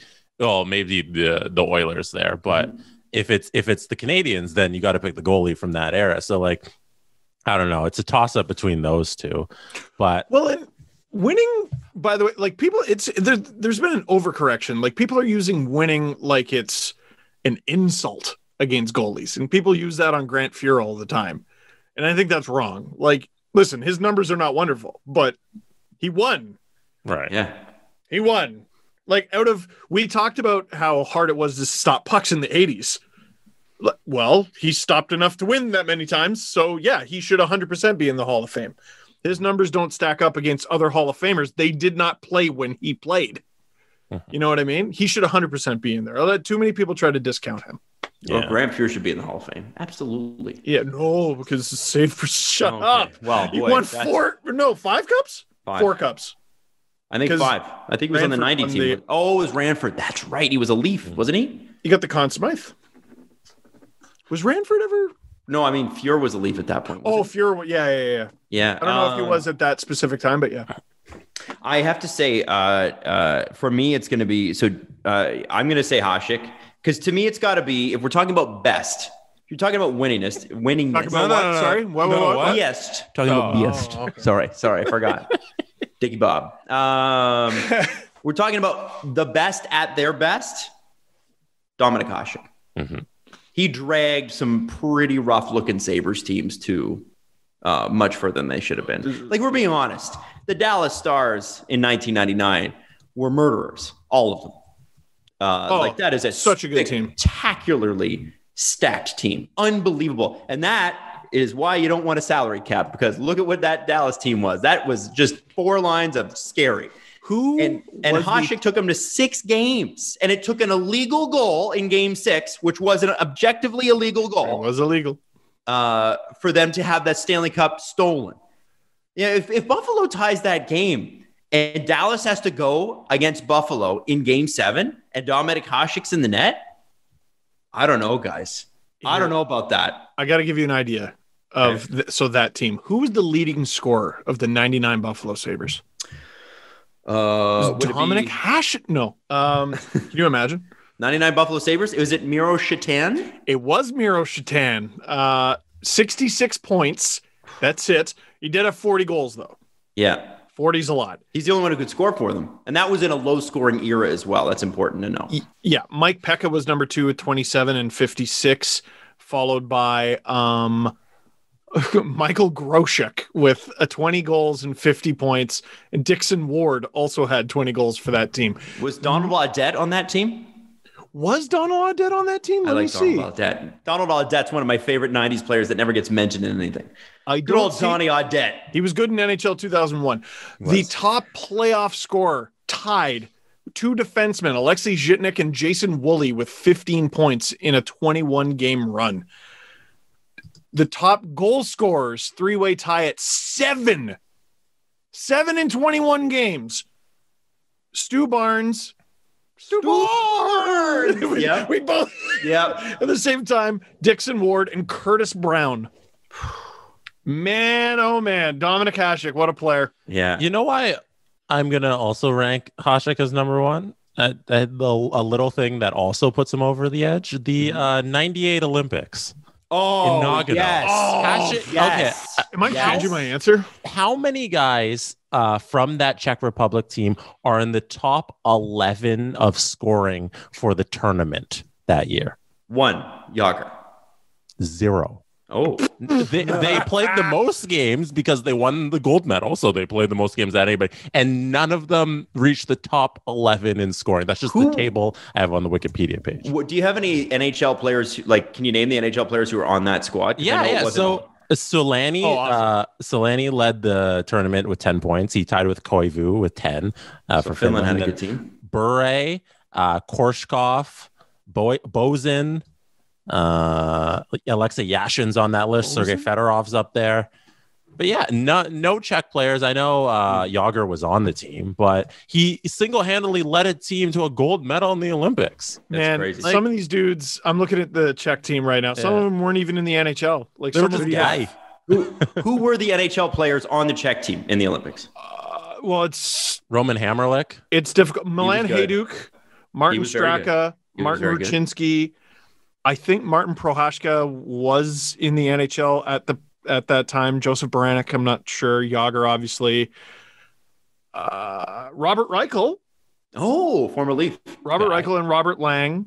Peter Spavoda. Sorry, I remember. Yuri Slager, I remember. Yaroslav Spacek. Roman Hamrlik.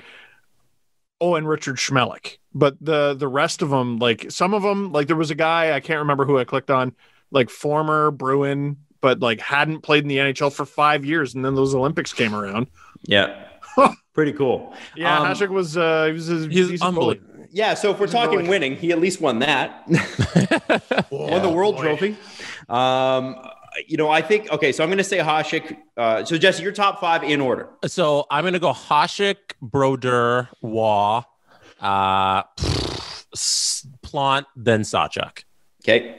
That's my top 5. Steve, your top 5 in order, which I believe you've already stated. You can't change it. I'm going back on what I said before. Hasek is number 1. Waugh's number. No, you better own it. You got to own Waugh. No. You got to own Waugh. Well, what was the point of our discussion if not to bring up good points? Yeah. Oh, it's a conversation. Okay, Let him switch. The Olympic thing matters. That matters big time. Good point by Jesse. Yeah. Good point by Jesse. Broken clock, etc. But I'm gonna say Hasek, Waugh, Broder, Sawchuk, Plant. Dickie Bob. Okay. So I'm going to say... we should have that conversation about Brodeur versus Waugh now. Yeah, we should. Well, hold on. Let me give you mine. Okay. There it is. So Hasek, Plant, Sawchuk, Waugh, Brodeur. And I'll tell you why. What? Yeah. Plant, first off, Plant 7 Stanley Cups. Yeah. Get out of here. It's stupid. Hasek is objectively the best goaltender of all time. A lot of people would say Tretiak. I don't know. Yeah. Like Tretiak would be a top 5 all-time NHL goalie, but I think Dominator still takes him. So Dominic Hasek, number 1. Such a hipster answer, though. Like, you can't know. Yeah. Plant, to me, yeah, it is a hipster answer, but you were going to get that in the comment section. There's going to be a bunch of people like, did you see him in 72, though? No, and neither did you, weirdly. You know what's funny? Tretiak could have altered the course of all of hockey history if he had just reported to the NHL. 'Cause I did not know this. He was drafted in the 7th round, 1983, by the Montreal Canadiens. Whoa. How much did the Oilers not win with him playing for the Canadiens? Forget the Oilers. How long is Waugh a Hab? Does Waugh ever get picked? Do the Leafs trade for Waugh and become the winningest team in NHL history? You have to ask the question. Also, Tretiak just yesterday turned 69 years old. Nice. It's nice. I do want to say, so again, Hasek, Plant, you can't argue with that many Stanley Cups. I also want to say, goalies from the 50s and 60s do not get enough credit for how high scoring the games were. Mm-hmm. They were extremely high scoring. These guys played with no masks, and they played essentially with couch cushions as pads. And the butterfly didn't exist for some reason. And let's not forget that didn't Sawchuk have somebody just skate on his face at one point or a couple times? He's the guy with that gruesome, well-lit picture that just accentuates every scar on his face. And this is a time when the NHL played 60-something games, not 80-something games.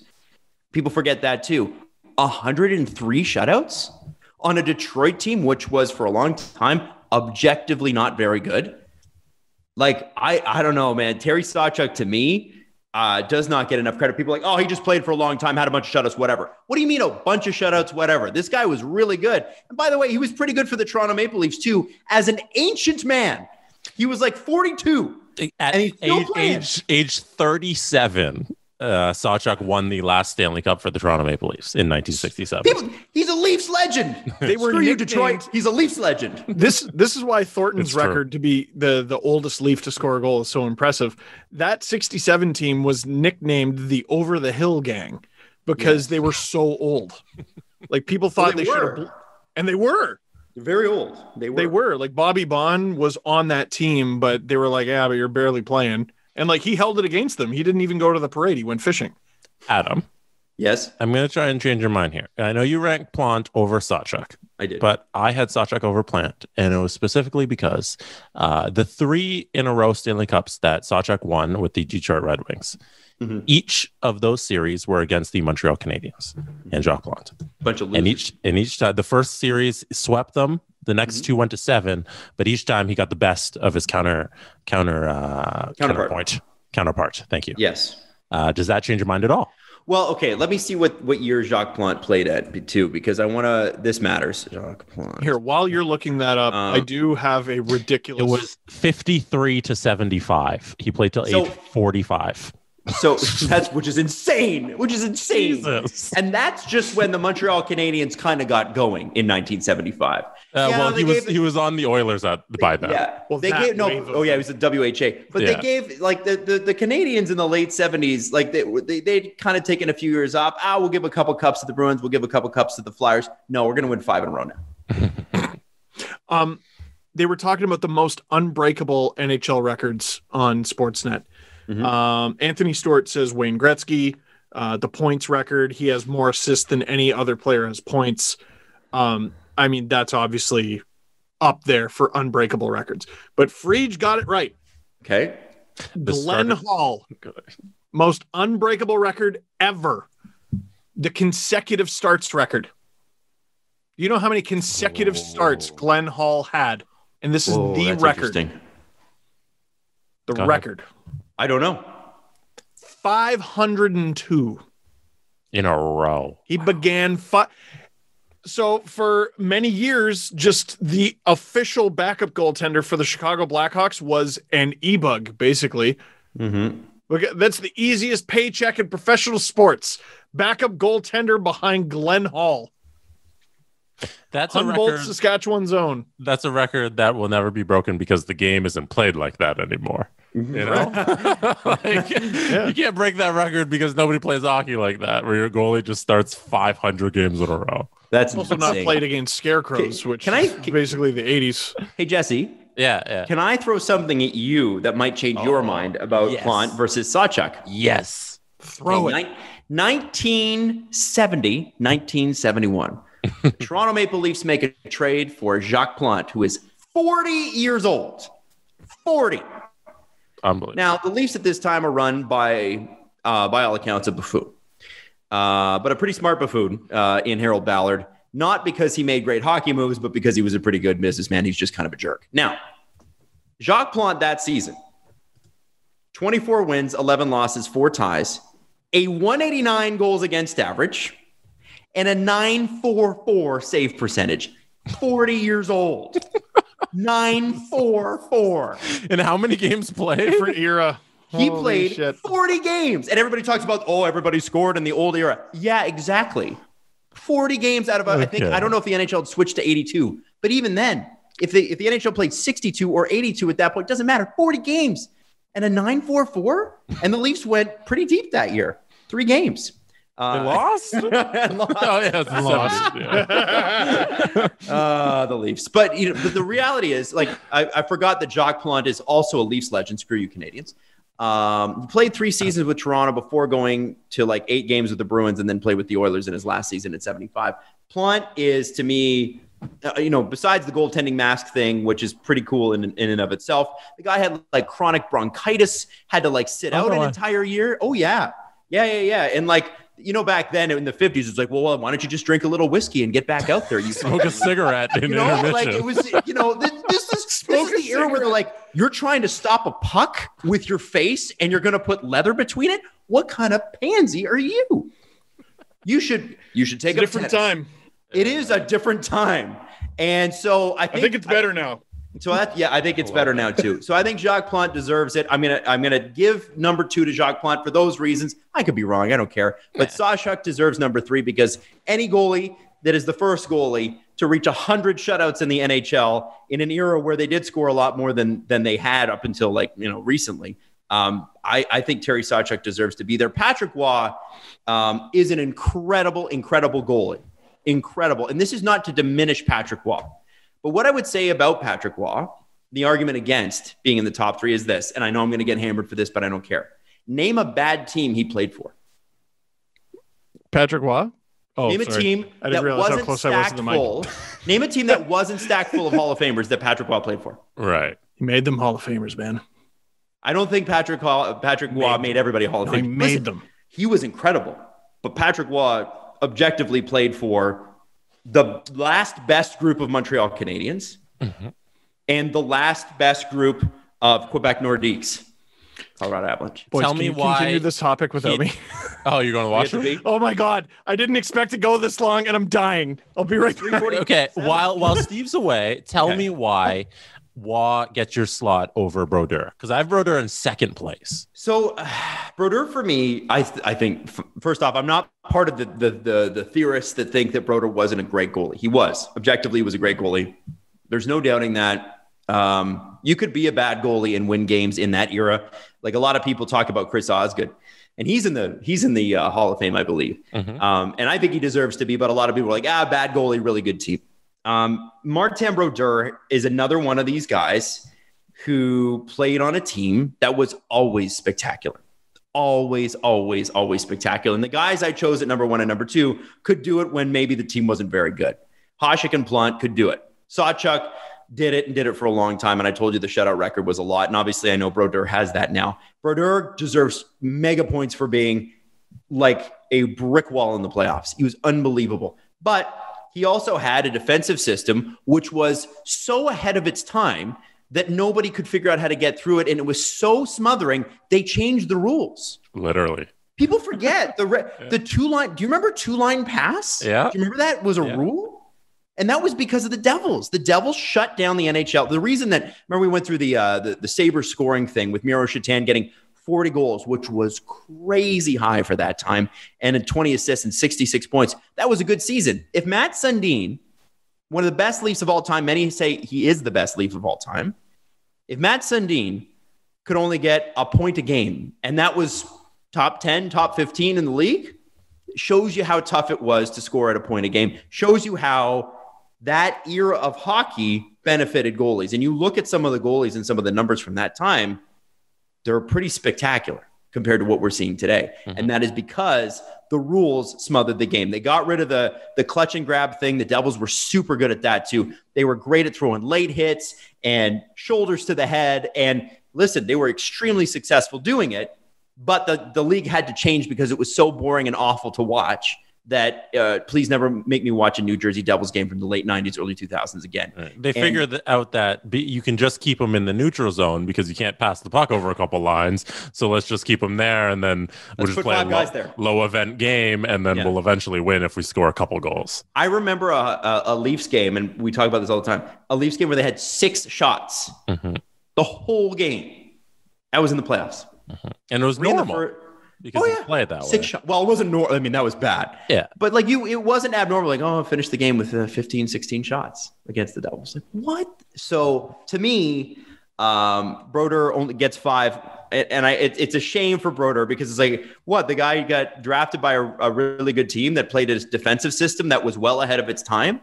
He had a really smart coach. Yeah. A really great defense. And a brilliant general manager. Everybody. Yeah, screw that guy. Well, Lou Lamoriello. I was just saying, Steve, Jesse asked me why I would put Broder at 5th. And I just said, basically, because multiple things. But I think the Devils, you have to remember, had a system defensively that was so ahead of its time, they changed the rules to change so that the Devils couldn't do that anymore. You know what I mean? Like that trap was pretty ugly to watch. The trapezoid rule, though, is also specifically for Martin Brodeur. Okay. Yeah, the playing about the that's the right. Rule. Yeah.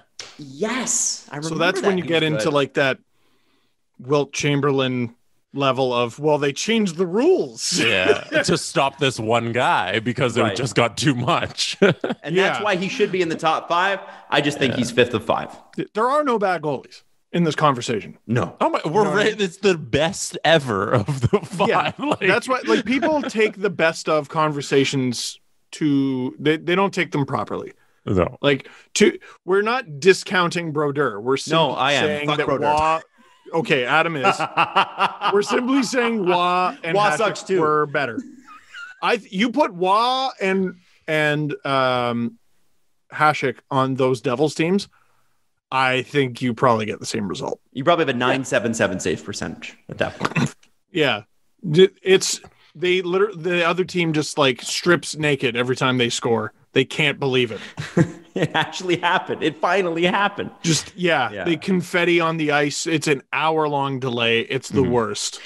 One game he let in 2. Oh, it was bedlam. And there were some Devils teams that were not great after that era that Brodeur dragged to the playoffs, and it deserves full marks for that. You know what I mean? What was it, the random 2012 season where they went to the Stanley Cup final? Yeah, what the hell was that? That was Ilya Kovalchuk throwing pucks on net and Dave Clarkson hitting them in. That cup final cost the Leafs a lot of money. Yes, it certainly did. It certainly did.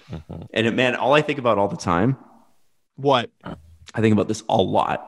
What do you think about? The Dave Clarkson contract could have been the Oilers. Because if people forget, they offered more. The Oilers offered more, same amount of years, and they offered more. Oh my God. And he said, no, I want to go home. That dude had 30 goals that year. 30. By the way, on this goalie conversation, Marc-Andre Fleury is going to pass Roberto Luongo in the next couple of games because he's at 487 on the all-time list at number 4, and Roberto Luongo's at 489. Is that in games played? In wins total, sorry. Wow. In total wins all time. So he just retire. he shouldn't get the record. He shouldn't get it, no. So he could be the third. Marc-Andre Fleury, if he plays just next season, he'll become the third ever goalie to have 500 wins in his career, which is pretty cool. Something spectacular. I don't think we're... What are you going to say? It's not the right time to talk about where Fleury is going to rank. Top 10? Because we don't appreciate the players while they're here. There's always retired players have an aura about them. And I think it's because their past accomplishments are immortalized. And the times they failed, we forget about them. Yes. Now, Marc-Andre Fleury, we get to see him in all his mortal flaws. Mm-hmm. You know, he had a bad game the other night against whoever, and I watched him allow this goal. You go a few years without watching Marc-Andre Fleury allow a goal, you'll convince yourself he belongs in this conversation. You look at the numbers, you look at the hardware, you go, like, does Fleury have a Vezina? No, I don't think so. Let me see. I can check for you. It gives me a good excuse to get off of David Clarkson's Hockey DB page. I don't think I can name. When you look at his career, he doesn't have that Vezina. He has no trophies, no individual trophies. Wow. No Conn Smythe either in any of the 3 runs, Stanley Cups. No. No, it would say on the Hockey DB page. Yeah, I don't know because I feel. It feels wrong naming 9 goalies better than Marc-Andre Fleury because I want to believe he's top 10 all time. You know, especially when you add on the Vegas run in their inaugural season where he took them to the Stanley Cup Finals too, and then the 3 with Pittsburgh, and then now he's going to have 500 wins. He's going to be top 3 all time in terms of wins. You know, it's hard, but you can probably name 10 goalies better than Fleury. Oh yeah, but I think you could. Finals appearances in the best of all time conversation, it just doesn't stack up. Yeah. Like that's something that if you saw it, you can appreciate it. Like we watched him steal 3.5 series that playoffs. Mm-hmm. He did. He sold them. But in the all-time conversation, like I'm just imagining a round table of Sawchuk, Plante, Brodeur, Waugh is Hasek. Yeah? Wow, Hasek. Wow, you got close, huh? Yeah, that's all right. Put that on the board. Got close. Steve. No. It's fair to say that there would also be. I won cups. Oh, there's why didn't you say that? Let's put that there. I would say in any category, there's a top 5 of all time, and then there's the next 20 who kind of are interchangeable, and they're all extremely good. Yeah, you probably get like Belfour in there.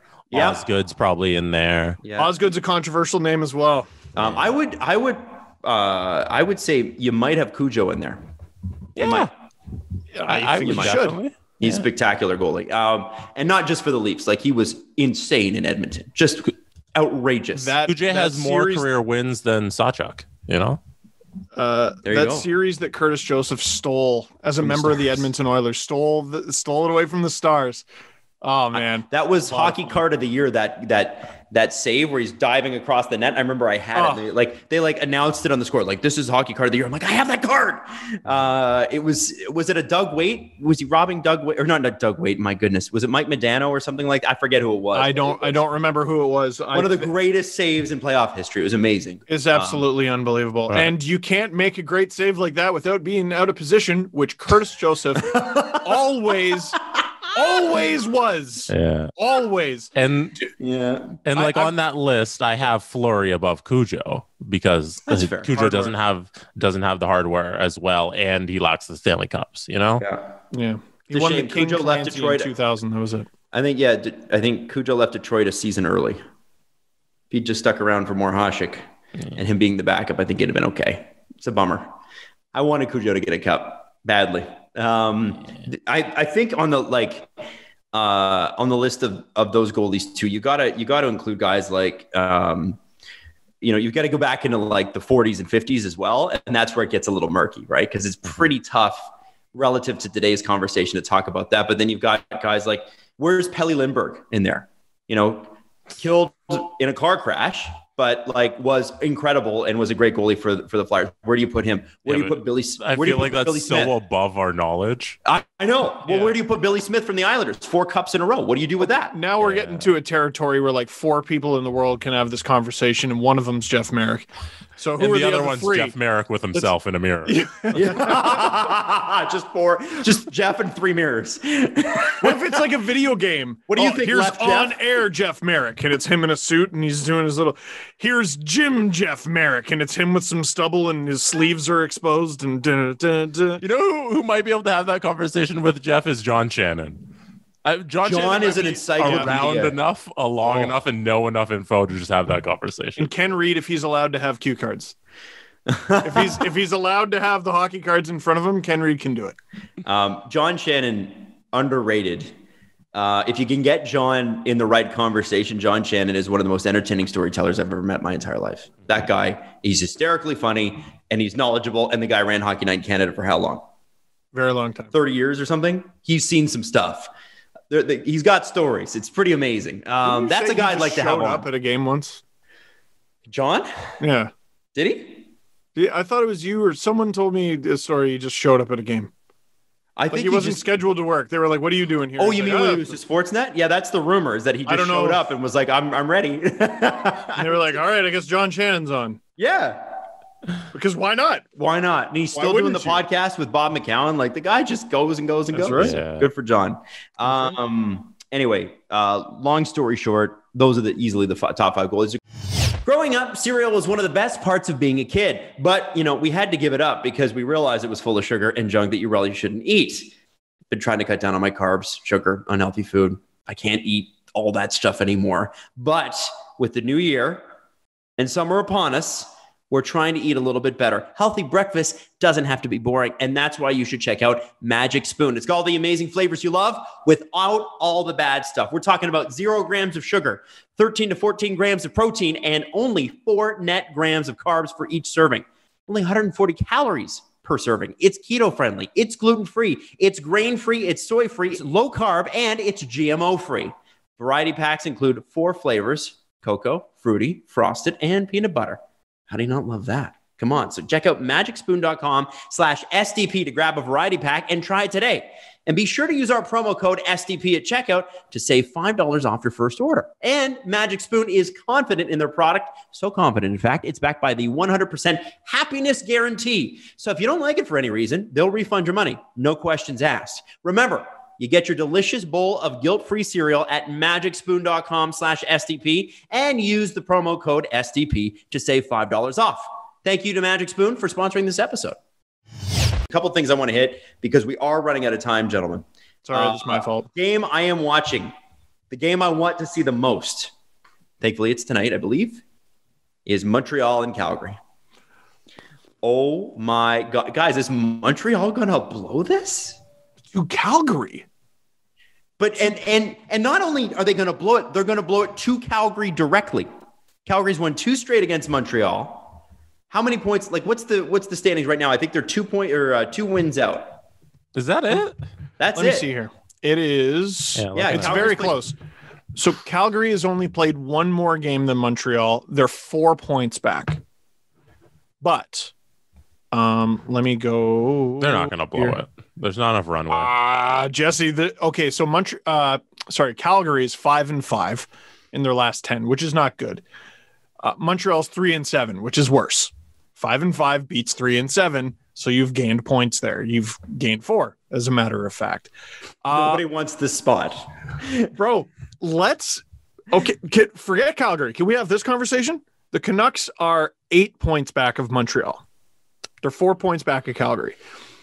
They have 5 games in hand on Montreal and 6 on Calgary. I don't believe in Calgary at all. Like, it's just the percentage of belief is 0. So if I'm going to put money on anybody stealing that spot from Montreal, it's Vancouver. Ooh. With those 2 games versus the Leafs, they look good. Maybe they come back with a bit of momentum. In their goalie situation, I like it. Holtby is great. He's been great lately. So I'm going to put money on Vancouver stealing that spot. He's been great, by the way, ever since we talked shit. Yeah. It's been fucking phenomenal. Stupid brimmed hat. Also, thing. if Vancouver, because Pettersson's out for the rest of the regular season, if they sneak in the playoffs and they just get random Pettersson back for round 1, watch out. Mm-hmm. It's one of the best stories of the season. It'd be amazing. How could it not be? Sadly, it would be against the Leafs. Oh yeah. So let's not root for Damn that. it. Now, Please don't rob us of Toronto, Montreal. Like, okay, your story's cool and shit, but like, Steve, okay, how many games does Vancouver have left? 12? if they play the full 56, no, 15, man. Okay, Vancouver here on out, they go like 13-2. They close out the regular season. They're on fucking fire. and they have 4 straight against Ottawa right now, by the way. Okay, and they go into the playoffs 13-2, roll in. They Toronto versus Vancouver. Whew.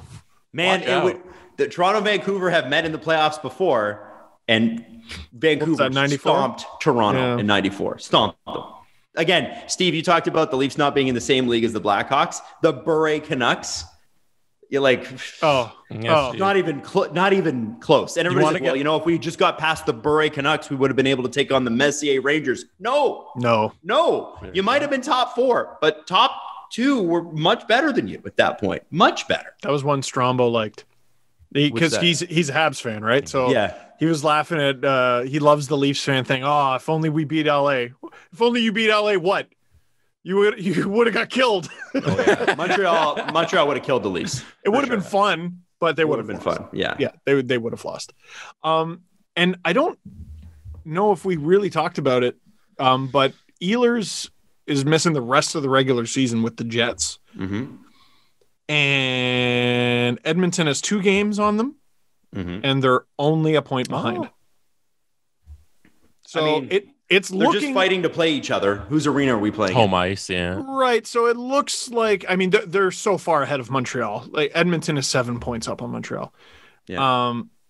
So it's basically them fighting for home ice advantage, which you still want, sure, regardless. But the battle for 4th. It's not as wrapped up as it was looking a week or 2 ago. Now, the most fun division in hockey right now to me is the Mass Mutual East Division. Just rolls off the tongue. And don't look now, but the Pittsburgh Penguins are number 1. My favorite potential thing to happen, though, and I don't think it's very likely, because the Rangers have played the Rangers have played 2 more games than the Bruins, but they are within 2 wins of the Bruins, as in like points wise. Mm-hmm. If the Bruins traded for Taylor Hall and then don't make the playoffs, Leaf fans? What I tell you, it's the Matt Duchene conversation all over again. How good is Taylor Hall really? Oh. But he's been good. Mm-hmm.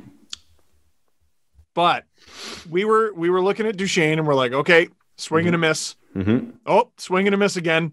And then he goes to Columbus, and they almost didn't make it. And we were like, all right, let's have this referendum right now. And then they end up beating Tampa, and he was good on that run. Yeah. But it's if the Bruins miss the playoffs, there's going to be some tough questions needing answered. I think they'll make it, though. Now, I would also like to bring this up. Oh, sorry. Go ahead, Jesse. What do you want to say? I was just saying it's tight. Like, you know what's tighter?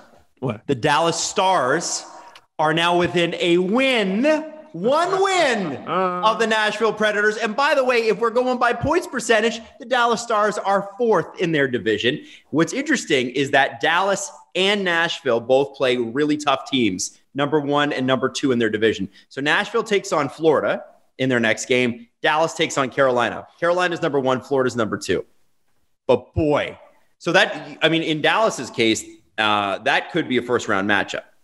Like, actually, in both cases, it could be a first-round matchup because Florida's run like 1 point behind Carolina. However, played a couple more games. That's going to be really interesting. They got to go against 2 really tough teams. Guys, are the Dallas Stars going to do this, and then they're going to get Seguin back?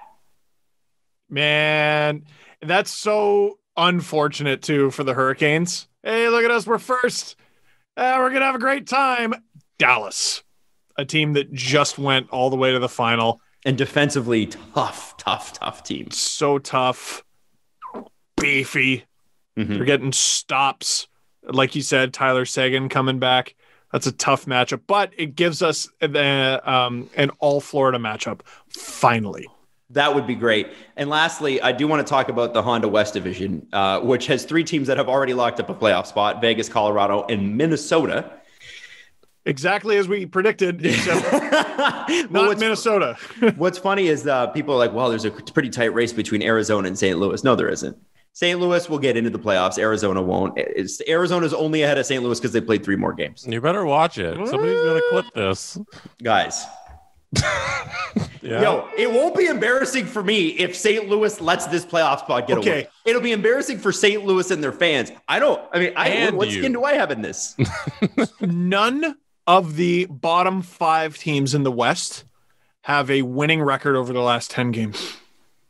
Wow. So there's Vegas, who's 9-1, Colorado, who's 8-2, piece of garbage, and Minnesota, who's 8-1-1. Arizona's 3-7. St. Louis is the best of the bunch at 4-6. San Jose 1-8-1. Hey, we're gonna make the playoffs. Smack. No, you're not. LA 3-7 and Anaheim 3-6-1, which for them this season is good. That's a good run for them.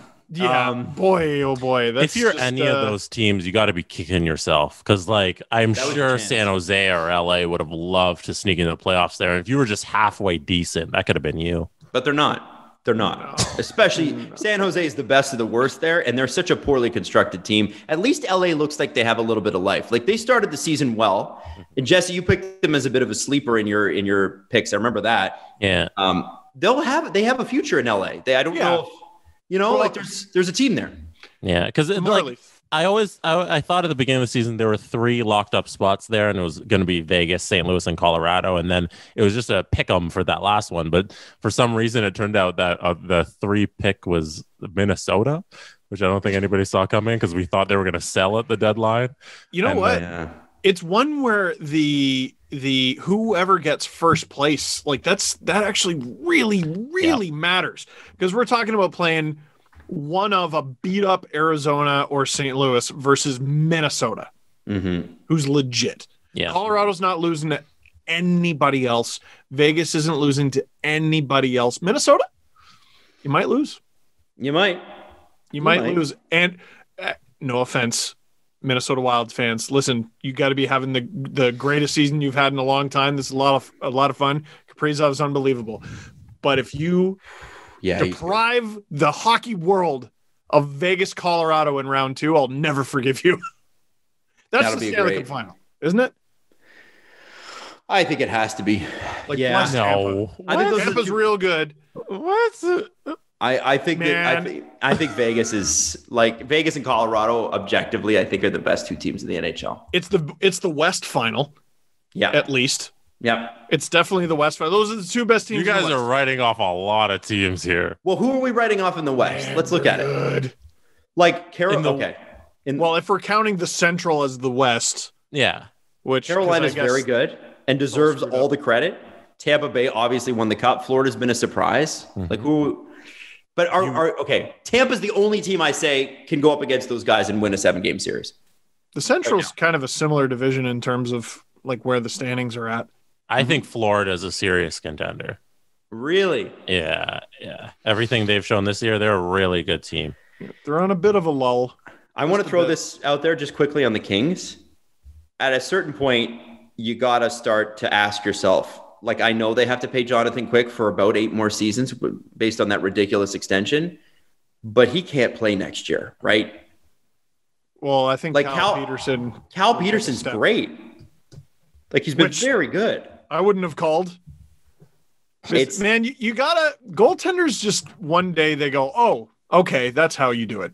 Because look at this. Cal Peterson started 25 games. He's 8-13-4. But his goals against average is .274 and a save percentage of .917 on a team that's second last in its division. Here's where it gets uglier. Quick, he has started 19 games, 8 wins, 9 losses, 2 overtime losses, a .306 goals against average, and .890 save percentage.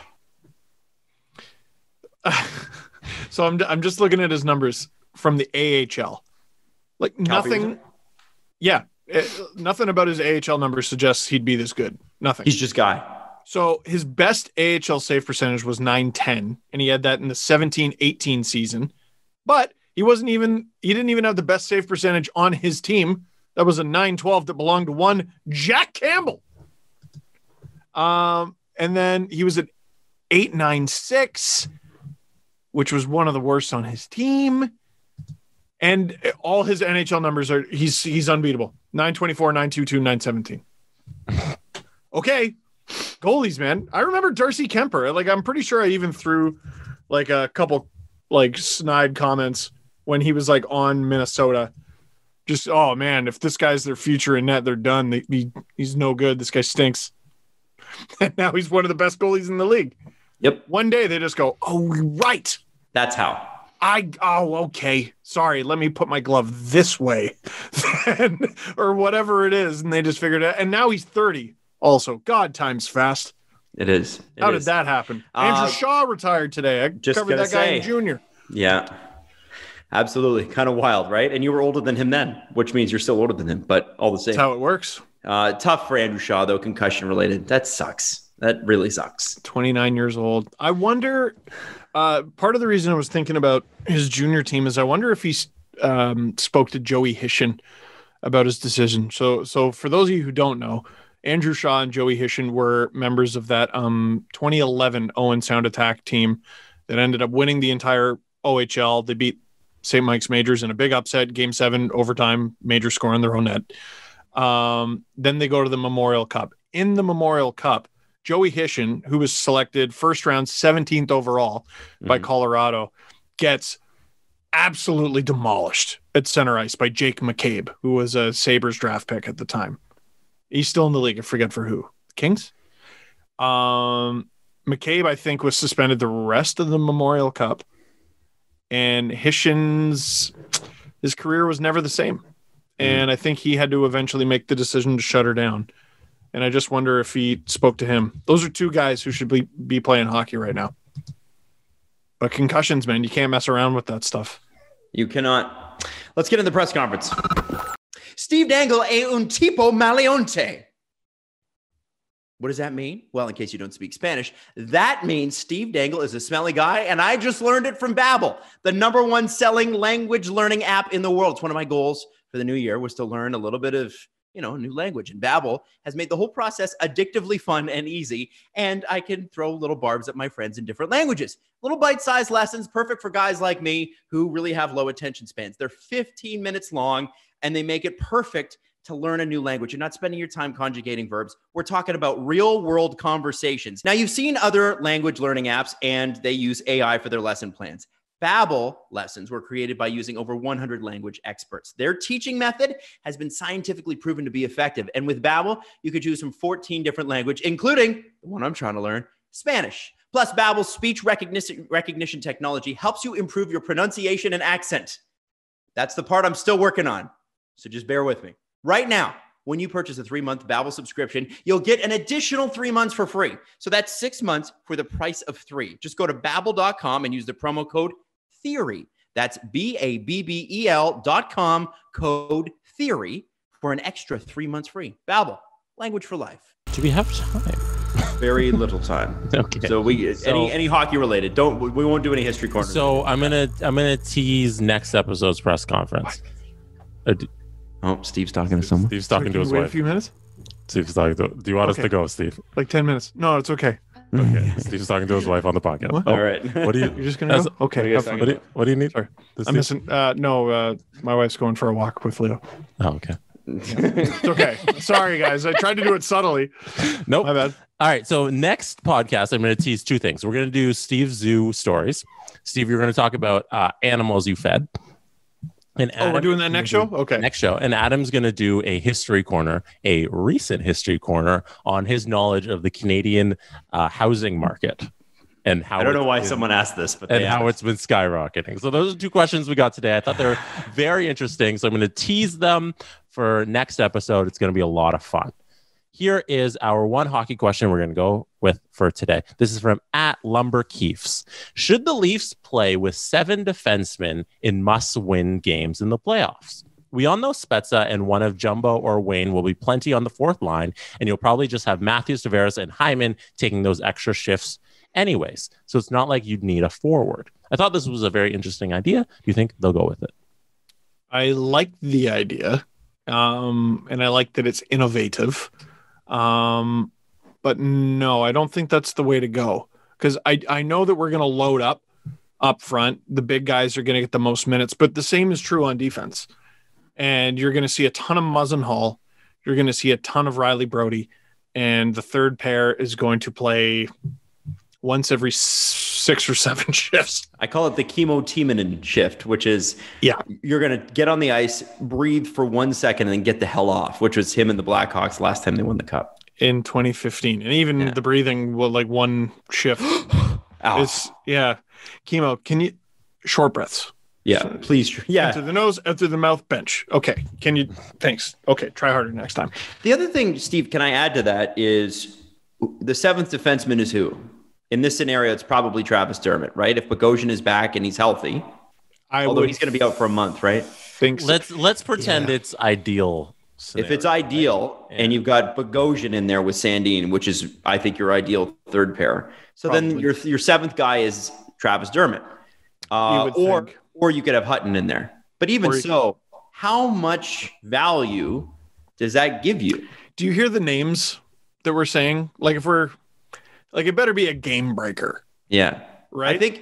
I think you can do it, but at the end of the day, I don't think either, adding a 7th defenseman or just, loading up on the guys you have really makes too much of a difference. You go with your best lineup, and your best lineup is 4 lines, 3 pairs. Mm-hmm. And you have to have a coach who will play them more than they would normally get played in the regular season, unlike previous coaches that we had. And here's how you know they won't do that format. They had the opportunity to do this. Game 7, Calder Cup final against the Texas Stars, because Travis Dermott was fighting an injury. But the Marlies were rolling lines 1 through 4. They were rolling their 4th line. Correct me if I'm wrong. I think it was Trevor Moore, Mason Marchment, Adam Brooks. For the American Hockey League, even a few years ago, that's stupid. It's so good. They were really, really good in those playoffs. Marchment had 2 goals that game. He was so good. They had the opportunity, though, to go 7D, and instead they had the conversation with Travis Dermott, and he goes, you know what? I'm sitting this one out. He made the decision to sit out Game 7 of the Calder Cup final, and they had Andrew Nielsen in his place, and they ended up winning the game 6-1. So it sounded like a situation, like even if there was an injury, it sounded like a situation where they could have done that. Dermott's an enormous reason why they made it all the way to the Calder Cup final. They were up 2-0 on Utica in the first round. Utica won the next 2 games in convincing fashion. And had the Marlies not gotten Andreas Johnsson and Travis Dermott back right then, they probably lose Game 5 and therefore the series. I think Demko was in net. But very tough decision. Decided to sit Game 7 Calder Cup final. So I think that's pretty substantial evidence that they wouldn't do that. There it is. And that's the Steve Dangle Podcast for today. Well done, Steve. Yeah. That's reaching back, too, by the way. Yeah. You know what the Marlies did in 2015? No. I honestly didn't expect that answer, but it was very informative. 2018. That was good 2018. Yeah. Well, we were there. We were at the game, but I mean, like, I can't remember the roster. There's a reason it's called the Steve Dangle Podcast. Well, so the Marlies were winning convincing. I don't think we were asking for more, but that's okay. No. I'm kidding. Go. Are you kidding me? Tell us. Okay. Richard Clune did not play in that game. Jeremy Bracco did not play in that game. Right. But because the score was run up, they got their equipment on for the celebration. And I've seen the photos. Nothing but smiles. Just win, baby. Just win. Just win. Exactly. All right. Now, Steve, you go for a walk with your family. I'm going to. Okay. And we love you. If we could get more whispers on next episode, that'd be great. Here, wait. I'll be right. Can you wait 10 minutes? 10 minutes. I'm right. Here, just 1 sec. Oh, Leo's ready upstairs. Sweet. Wow. I didn't even have to do any of the wrestling with him. By the way, that was the most NPR this podcast has ever sounded like. Hey, from NPR, this is me, too close to the microphone, telling you something that's mildly interesting. This team You'll share this with your intellectual friends. Coming up next, we have Glenn Close to read a book to you. It's true. It would be something like that. Absolutely. Anyway, we love you. We'll see you Thursday.